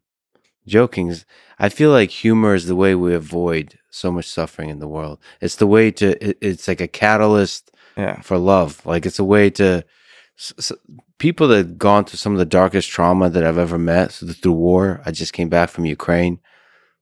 They're laughing. They're making jokes. That's the best way to deal with dark times. I don't know what it is about like humans. I feel like humor, that's the best way to socially engineer a good future, I think, is humor. Not taking shit too seriously. That's the problem with censorship. One of the things that really suffer is humor. Jokes. Maybe going too far in the jokes. You mentioned Anthony Jeselnik. That guy goes hard. That guy goes really hard, and it's great. He crosses all the lines, and that's why he's a genius. And that's what people feels refreshing when he does it. I don't know what it is. but then it's like hurtful when I do it. But I'll tell you something that was interesting. I'm pretty sure Anthony doesn't like, sorry for the assumption, but just most comedians I know didn't vote for Trump. That's interesting. Not saying there aren't comedians that did, but just the ones I know, because I live in California, right? But they have an appreciation for Trump because of the sense of humor. Yeah. I gotta ask you about parlor and engineering because I'm interested about that. Doom, doom, doom, doom. Hey man, I'm actually trying to hold it together. You're pretty offensive towards a lot, and I'm not looking to be offensive. I really want to bring people together and get these I sales know, done. but the work, I 100%, I see your vision. How do we do But that? somebody who well, don't say Jewish media and Jewish controlled media. JM. Like, man, you sound like it sounds too much like 1930s Nazi Germany that was leading up to the atrocities. Oh, he would say JM? Yeah, he was branded JM. That's right. No, it's just the implied, like this memeified prejudice towards a group in a way that's going to lead to hate. And I know you don't mean that. I know you have love in your heart. That's You know what's a prejudice towards a group that led to hate? BLM.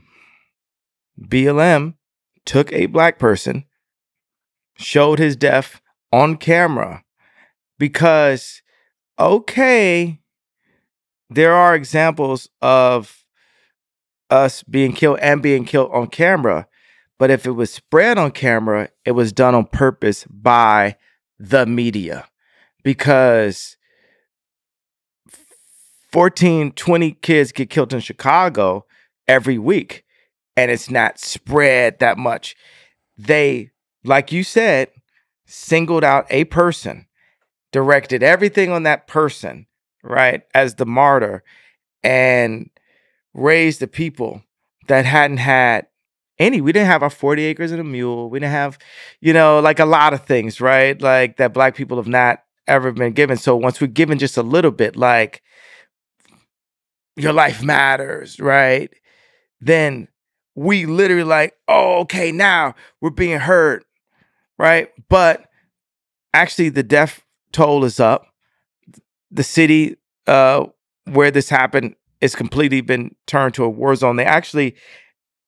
It's actually something like Candace Owens can actually specify this better, but it's like its own city or something. Like they made it not be a part of the actual state or something. It's like DC and stuff. It's like it's like Washington DC now and stuff. Like, and that has to be from a government, that's got higher level agenda written all over it. Yeah, they're using the death of an individual. Yeah, sure. The media are. The Not the media, Jewish media, the media. the And that's the media. media is fucked up. That machine takes whatever tragedy and pushes it towards whatever narrative that gets more clicks and views and so on. Sure. And then politicians do the same. They use the media, they influence the media to tell a story. And This is a simple thing I'll put. I believe that the idea of anti-Semitism and the closeness of the Holocaust is used by certain individuals in media to not take accountability for the bad things that are happening. And what's happening is there's a new frontier, right? Meaning, like, it used to be okay for somebody to be a billionaire. We thought about a billionaire, right? A lot of times you think of them actually kind of being out of shape, and 20 years ago, 30 years ago, like Onassis or something, like you thought about it a different way. Now you think about a billion, you think about Elon, you think Kim, think Ye, you think it's a new kind of billionaire. It's not just Soros is a billionaire. It's a new form of billionaire. Well, right now, what I'm calling for the industry is I'm calling the industry out and saying, like, hey, it just so happens that there's been times where I had my lawyer was Jewish, my regulator was Jewish, but like 8 people that basically would collude and talk without me were in groups saying, okay, this is what the tour is going to be. This is his next house. And they were making all these decisions and they're making all this money. And at the end, I was like, I ended my tour and I don't have the money. And it just so happens that that's the case, that what they were. But what I'm saying is, if everyone can say, hey, you can't point out this fact, or we're going to say you're anti-Semitic and we're going to call you Hitler, I feel that there has to be at least 1% of safeguarding the ability to screw the artist based on saying it's anti-Semitic by pointing out that they just so happen to all be Jewish. And I don't think that's anti-Semitism. I just think that's, hey, this is another thing. Like, okay, the Kardashians, when you hear that, do you think male or do you think female? You think female. You get what I'm saying? You think this is the realities. This is why rap works, right? They're going to make an anti-women thing in a second, right? And it's going to say, well, if you point out that these 6 women are having a meeting on where the Christmas party is, and none of the ball players or rappers that they have babies with have any say-so that Christmas happened at Courtney's house all 8 years when I was there, and it never happened at anyone else's black family house, right? If I'm the one that pointed it out, they just don't have, they don't have their, oh, you're anti-Semitic word to say, shut the fuck up. Yeah, but because this is the way it runs, and this is the way we want to do it. If you say that that women are silencing the black voice, yes, you're gonna get the same response. But especially if it historically resonates. What about the fact that it's true? When you talk in groups, that breeds hate. When you talk about individuals, it solves problems. You're in engineering. Okay, but this is something I pointed out on Pierce. I said, if a black person gets pulled over with a car and it's 3 other people in the car, they're also going to jail. They're not going to single them out. They're going to say, you guys are all in collusion. I just described collusion 5 times in this interview. And you keep on going back to, this is like 1930. This is like this. This is like that. What I'm saying is, look, I want to work with you as an engineer to free my people. Can we start as a being with engineer opportunities right here? Yes. I am sorry to the people who had to be hurt and affected by that. Now we are here and I'm looking to solve it. But what happens is, every time if I talk to any of these business people one by one, because mind you, I didn't get to the tweet by not having a conversation. I had the conversations beforehand before I got to the tweet. Now we're going to take it to the stage. Now we're on the world stage, right? And you saw Ari Emanuel do exactly the kind of thing that I was saying had been done behind closed doors. Now he's doing it in open doors. They told Candace Owens I couldn't be on the Daily Wire. Like, you can't even explain yourself. And we don't care how you got to that point either. And that's fucked up. They told Candace you can't be on Daily Wire? It's not even about, yes, she did. That's what they said. And you know what?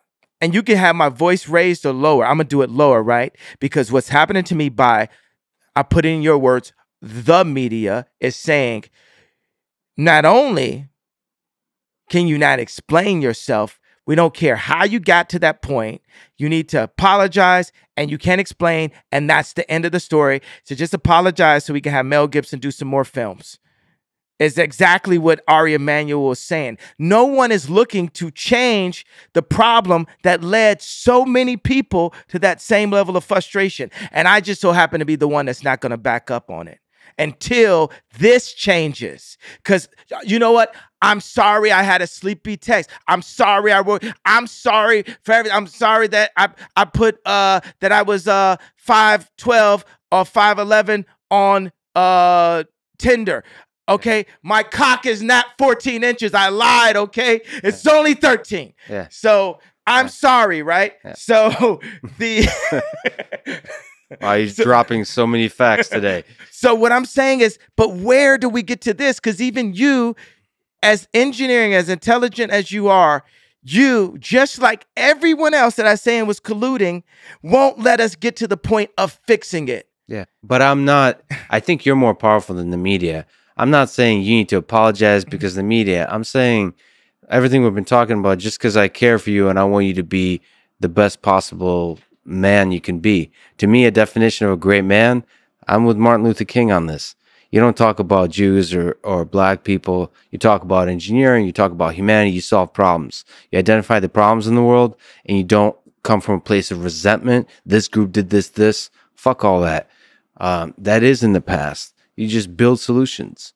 I'm going to create a new record label. I'm going to create a new design firm. I'm going to create a new social network. I'm going to do it better. I'm going to do it right. I'm going to do it right by the people that I know don't have a voice. I'm going to give them a voice and talk about that. Is it okay to call out collusion? Do people collude in your business under you? Like the engineers, they come together and like say they collude against the bosses, right? You know why Bernard Arnault offered the deal and took it away from me? Collusion. Because I was too powerful with the collective that I had right there. He had to stop that at all costs. They said, for whatever reason, this kid, Ye, it has the ability to have all of the Kardashians, Jay-Z and Beyonce, Justin Bieber, Demna, Virgil, all these people in the same room working towards a same goal. I've been that person since preschool. That's called a leader, right?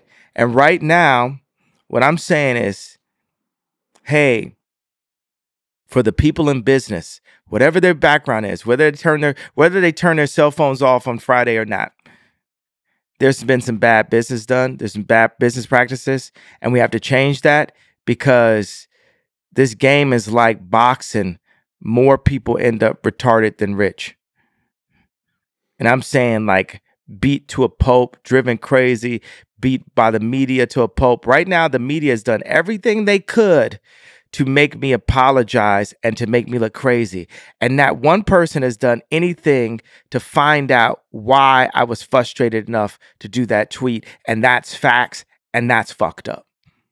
Well, I was hoping to. I am finding out. We found out. I mean, but like, I want solutions. Like, see, there's something about human nature where if you focus too much on resentment, we're not focusing on it anymore. Fuck the resentment. Right. We're moving forward. Right. So there's two things I think that are required for, I mean, this is how I've lived my life for great engineering. You surround yourself in your personal life by people you trust. And then in your professional life, from the engineering perspective, with a team, with an incredible team. And everything else doesn't matter. That allows you not to focus on other groups, how they're fucking you over, how they're like trying to manipulate or collude and all that kind of stuff. You focus on solutions and you find a way around all the difficult shit. That's it. If you have people in your life you can trust. That's like lifelong. You said like some people you're with for the summer, for a year. Find people you can be with for your whole life. Do you have people in your life that you trust? Like really trust? No, I trust God. At any point, a human being can, like, I could, like, if I like go and like really, treat this guy like a piece of shit or do this, da da da. Am I supposed to, trust him to be loyal and stay in the situation? No, I trust people to be people, and people are flawed. And people can have the right intentions, but it only makes sense for us to work together when our agendas align.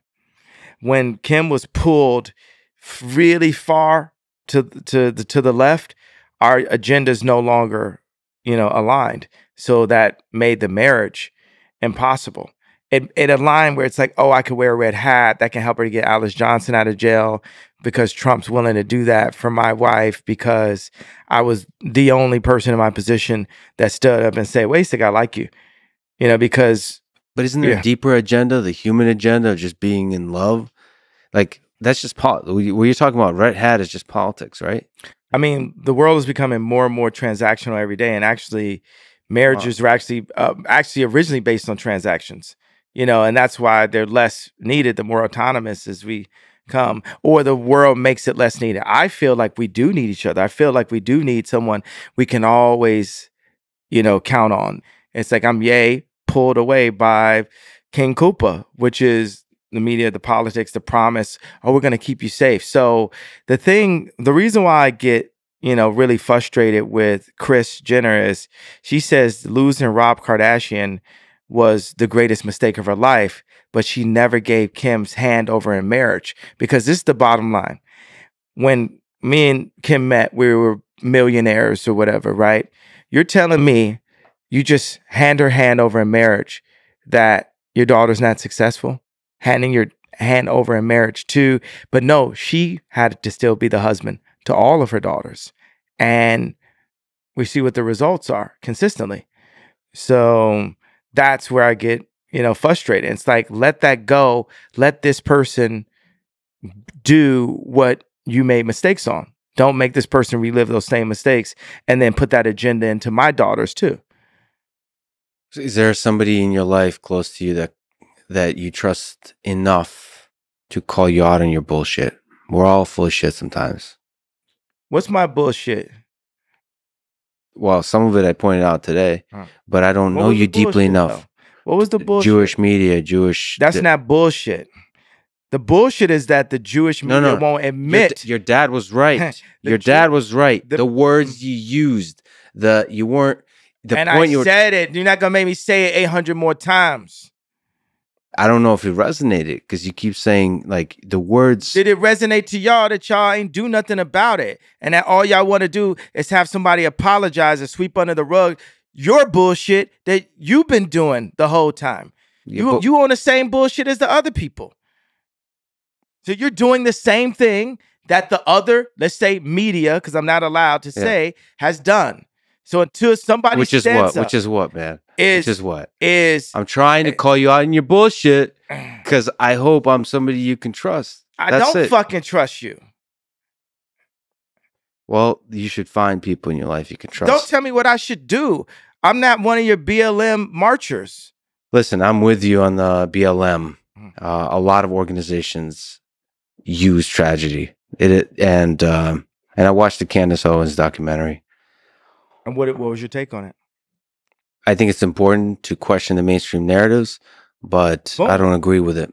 I still believe that George Floyd died from the knee of the cop, not from fentanyl. And even if that was the case, there's still 50% of Black deaths is actually abortion. So let's get into engineering. Let's just go, because how do you fix that? Population control is social engineering, and its most literal form. The Blacks that are under population control. That's something that, I mean, that's just what it is. African Americans are not choosing to get the abortion. I mean, it's a choice. It's an individual choice. But we're being influenced to. Well, then speak to the community and help. I mean, I don't know what the engineering solutions there are. It could be you're doing that in part by speaking to the value and the power of family. Well, watch this. I was building shelters. I bought land in Calabasas, and I bought 2 ranches in Wyoming. 300 acres in Calabasas, 12,000 acres in total in Wyoming.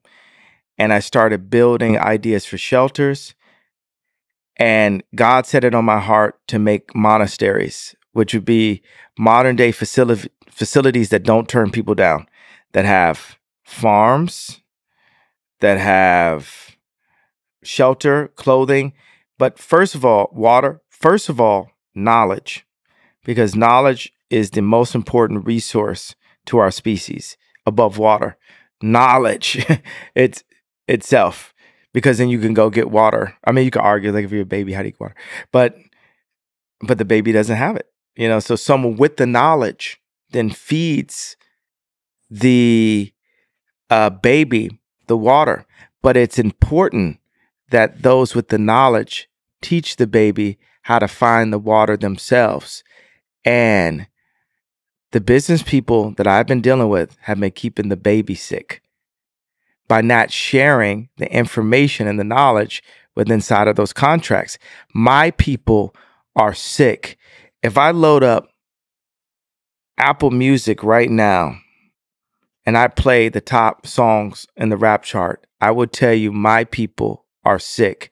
If I go to the restaurants and opportunity zones and we look at the calorie rating and the cholesterol, I will tell you that my people are sick.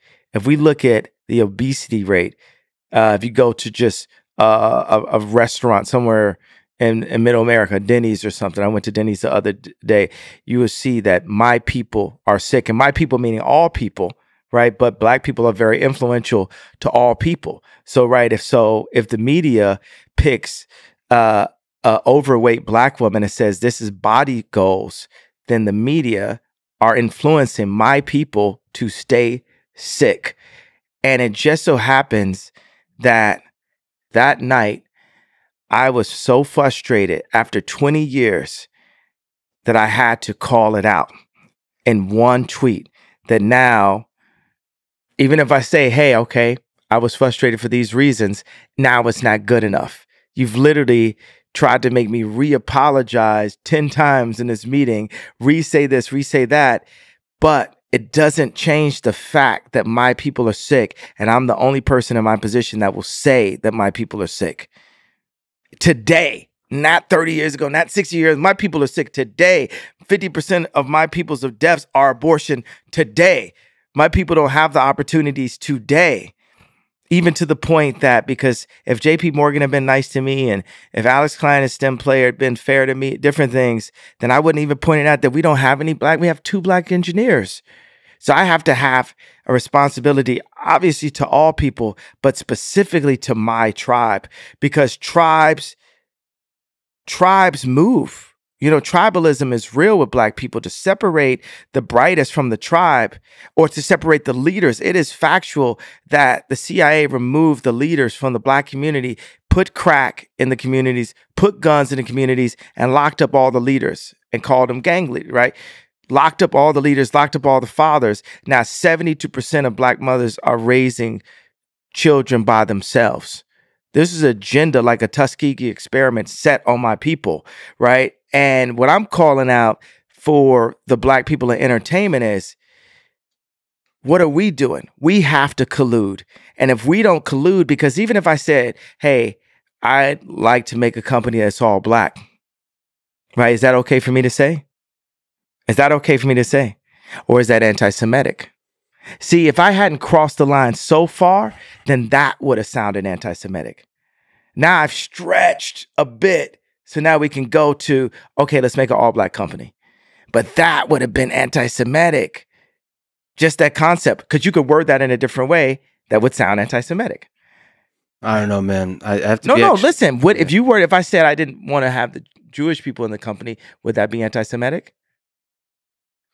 It would sound like it, right? You'd say I'm from 1930s, right? Yeah. But for me as a tribe to say, no, I want an all-Black company, right? I'm generally against that kind of thing, but first of all, you have the right to do whatever the hell you want. This is Well, what I'm America. saying is that's what I feel may need to happen for my people to have power again. Because when my people have been left under the media's control, we've been made sick. We've been allowed to be sick. We're promoting sickness. I think, at least in the engineering realm, I haven't met an engineer who happens to be black who would like to be called a black engineer.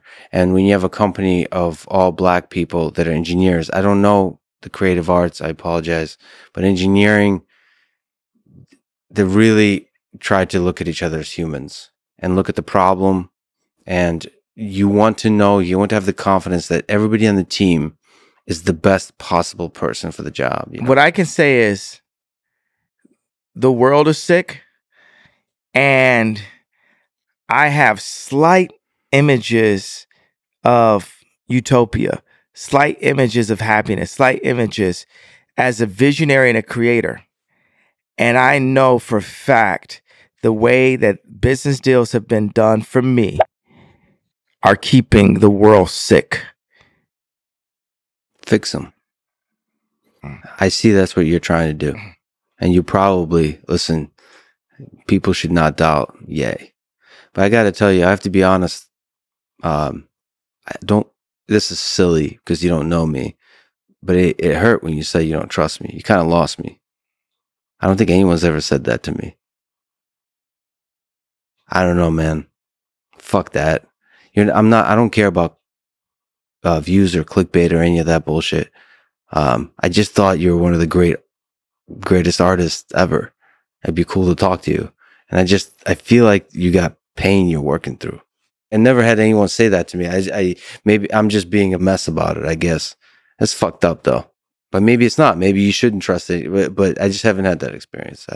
Yeah. Do you think I would trust anybody at this point in my life? Yeah, it's tough. It's tough. It's tough. I hear you. And it's also kind of good to see how much strength you got. You're not broken by any of this. You're under a lot of attack by a lot of people. You have a vision and you're trying to feel your way through it, and you might get destroyed for it. That's the human, that's the risk you take. It's a wonderful life though. What do you hope your legacy is? To be forgotten. Do you think you'll be forgotten? Because there's ego in memory, in the memories.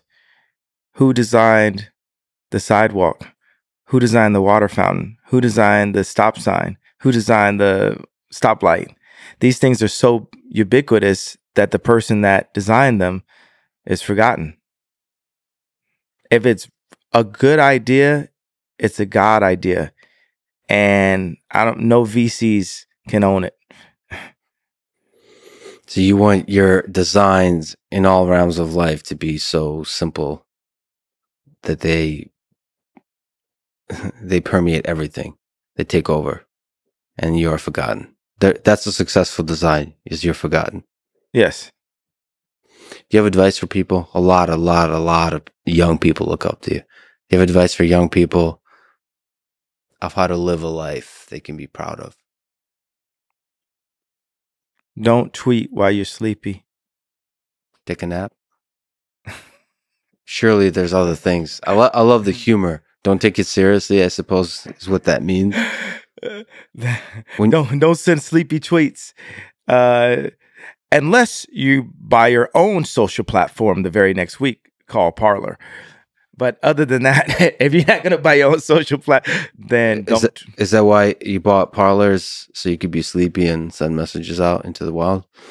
I actually am really interested in the engineering aspects of Parler. Is there a vision there? Because I'm also super interested in Elon buying Twitter. I like Instagram better than Twitter. And I'm sure Mark Zuckerberg liked Instagram better than Facebook, or saw how how valuable that was, and he bought it. So you'd like to take Parler, something, whatever is the magic that makes Instagram work, you want to push it there. I thought it was interesting how it felt like Snapchat made the Kardashians bully Instagram. What's the point of Snapchat going to war on Instagram? Yeah, I mean, just everyone wants to say, well, this is our value. Snapchat, you know, no one wants to lose their value to someone else's value, whatever. It's like, and everything is just, what's the difference between permanent and temporary? You know, it's just a permanent structure. And until God says it's not, you know, it's like nothing's permanent. Our life is not permanent. So how do we just let go of those things? Even like going from the name Kanye West to Ye was the beginning of just letting go of some things, of these titles.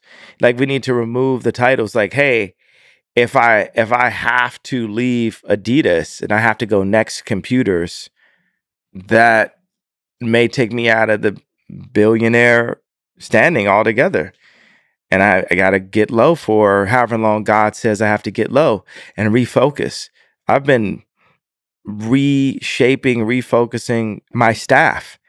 I had some people that were good and I had some people that weren't. I had too many people, and I've got a vision inside of me. And I'm like, this is how I make this vision. I have to bring this vision to life. I have to bring these houses to life. I was talking to one of our architects on, you know, we're actually getting close on it. I've like built it a few times. I had like the domes you probably saw, and I said, you know, how he transformed Kim's house, and you know, we're getting there. Like, so you want to get into architecture, like you really want this to become physical reality. Yes, and I've got close. Rome wasn't built in a day. Yeah, but Rome had to start somewhere. Yeah, I got to call you out on the advice. There really is a lot of people that look up to you, and you've lived a really difficult life, and you made it through all of it. What do you advise them to do? Do everything that you feel, even if you are told that it's the wrong thing. No. But not anything violent. So do what you feel, say what you feel. Like, trust your heart. Yeah, trust your gut. Trust your instincts, because that instinct is who God made you to be. Not, you know, what lines up with your like frat brothers, or what lines up with what your dad wanted, or what lines up with your classmates, or, you know, it's just God has something inside of you. And when you walk down the street, you're thinking about it, and then you just see it in the window. And you go down another street and you see the same thing, or you're thinking about a number and that number pops up, or you see it on a license plate.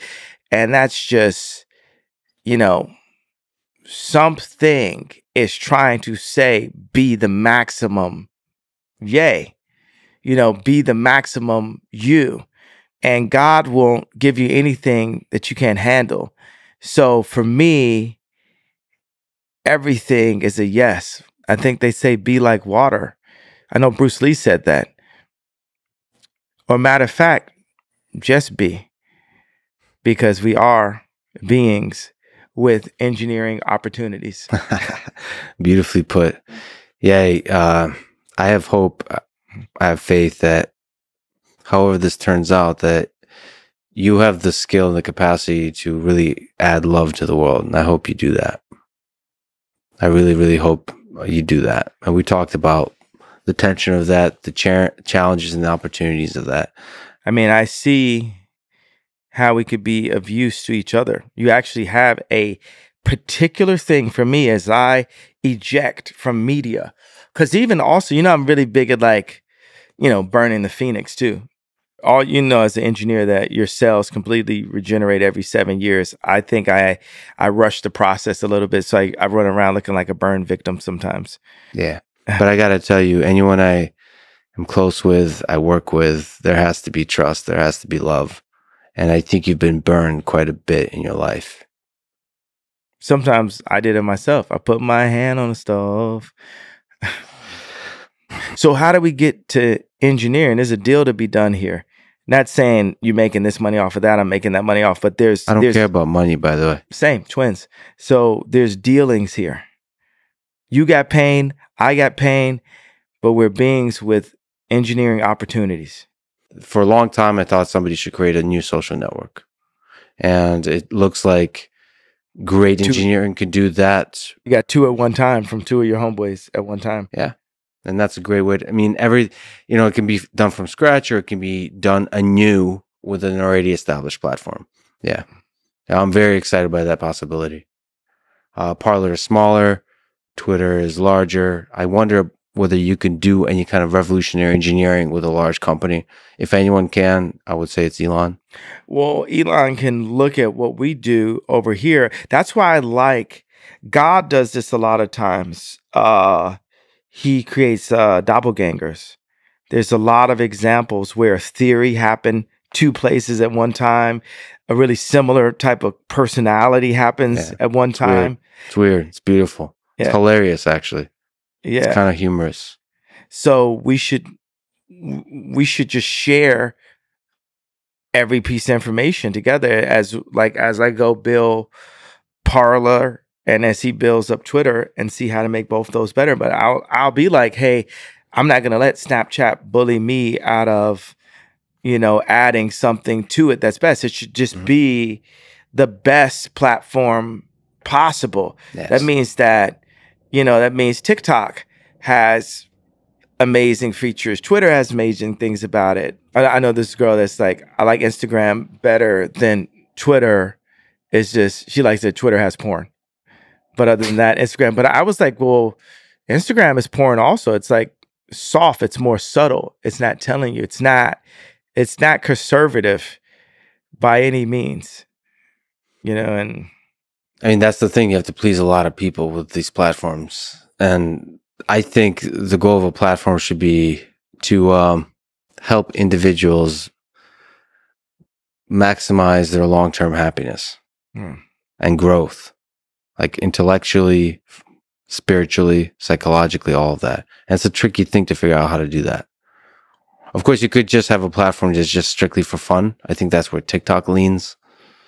But I think there's a balance to strike. Like Twitter, there's a lot of intellectual, philosophical stuff going on Twitter, but it somehow currently makes it too easy to be divisive and hateful towards each other and cancel and all that kind of stuff. I think we need to have these healthy conversations.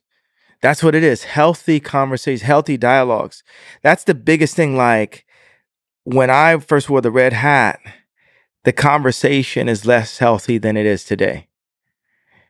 The conversation about George Floyd, it's like, did I send the tweet the right way? Is Candace Owens' documentary perfect? Is what Michael Moore, as that documentary is perfect? Is Century Self, is it fully accurate? It's 2 to 3 hours of a transmit of information through a particular, usually one person's view. And anything you want to research, if you're interested in it, you got to look at 10 versions of it, 20 versions of it. George Floyd, we've looked at one version of that. Now we have a second.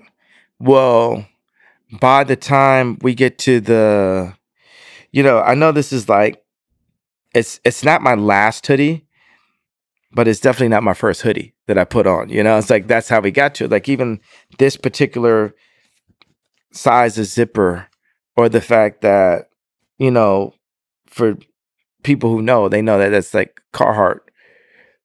Even though the Carhartt tag isn't there anymore, you just know by the shape of it, you feel it. So it abstracts, it takes into like this cubist place, like Picasso, Matisse, or African Cubism, or Dire Straits. Money for nothing and your chicks for free. Look at that. Band.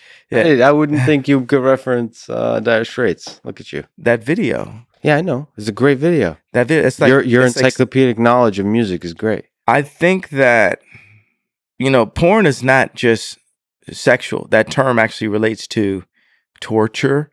Like, you know what I'm saying? Like watching people beat each other up on World Star or something. It's like, that's called torture porn. There's also food porn. How do you explain that? What's food porn? Food porn is like looking at really delicious cakes and cookies and steak and so on, and you're like, holy shit. Exactly. Architecture. Like there's people who love architecture. When they see architecture, I know I got friends that be like, oh, that's porn. Yeah. Architecture. Yeah. Yeah. It's like that's like love, like dopamine fueled love for a thing. Yeah. That's beautiful. I think that's beautiful. Well, I think as long as nobody's getting hurt. The intoxication that people have, the worst part is like when one person's in love and the other person's in like. That's us right now. Well, who's in like? No, because you said you love Bill Maher and you like me, Not and and I love you. So that was no, I actually love you both. all right. All right.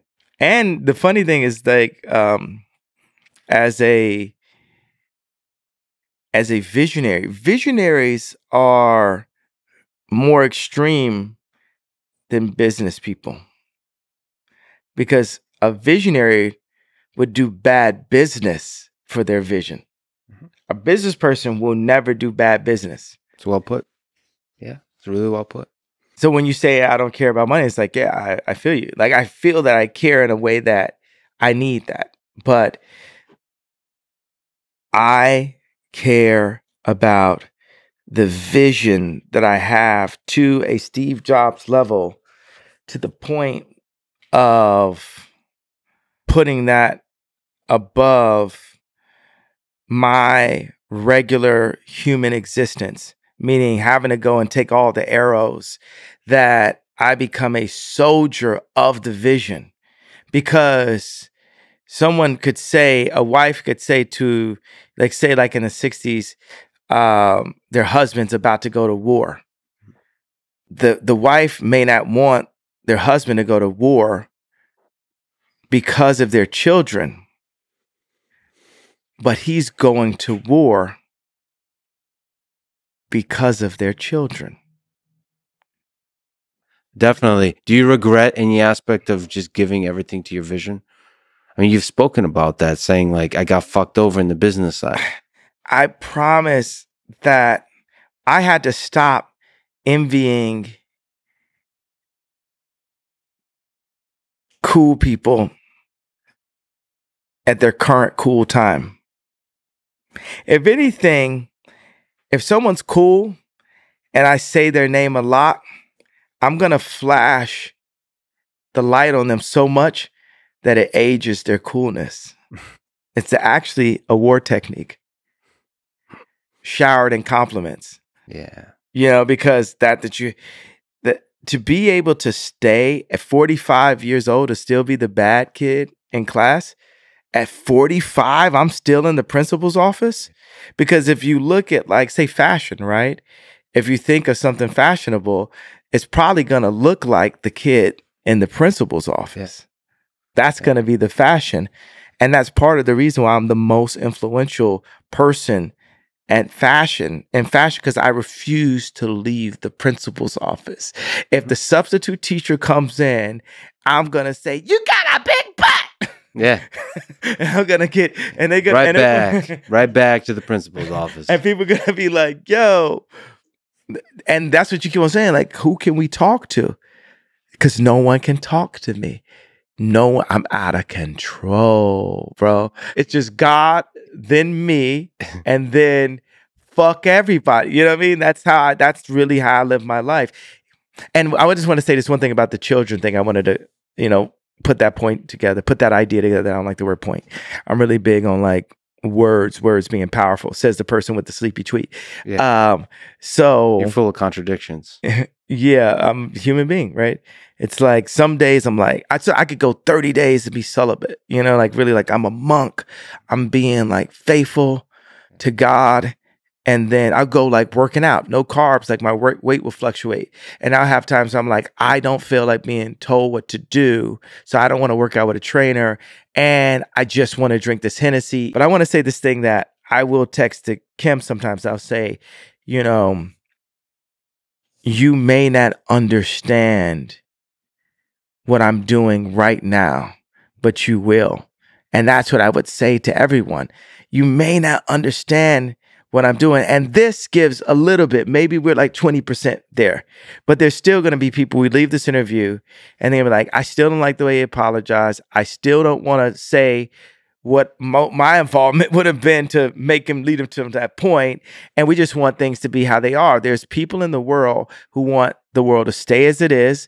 And there's people who want to change the world. And that's happened throughout time. They say that with Da Vinci, halfway into a conversation, he could not suffer fools so much that he would walk away halfway into the conversation.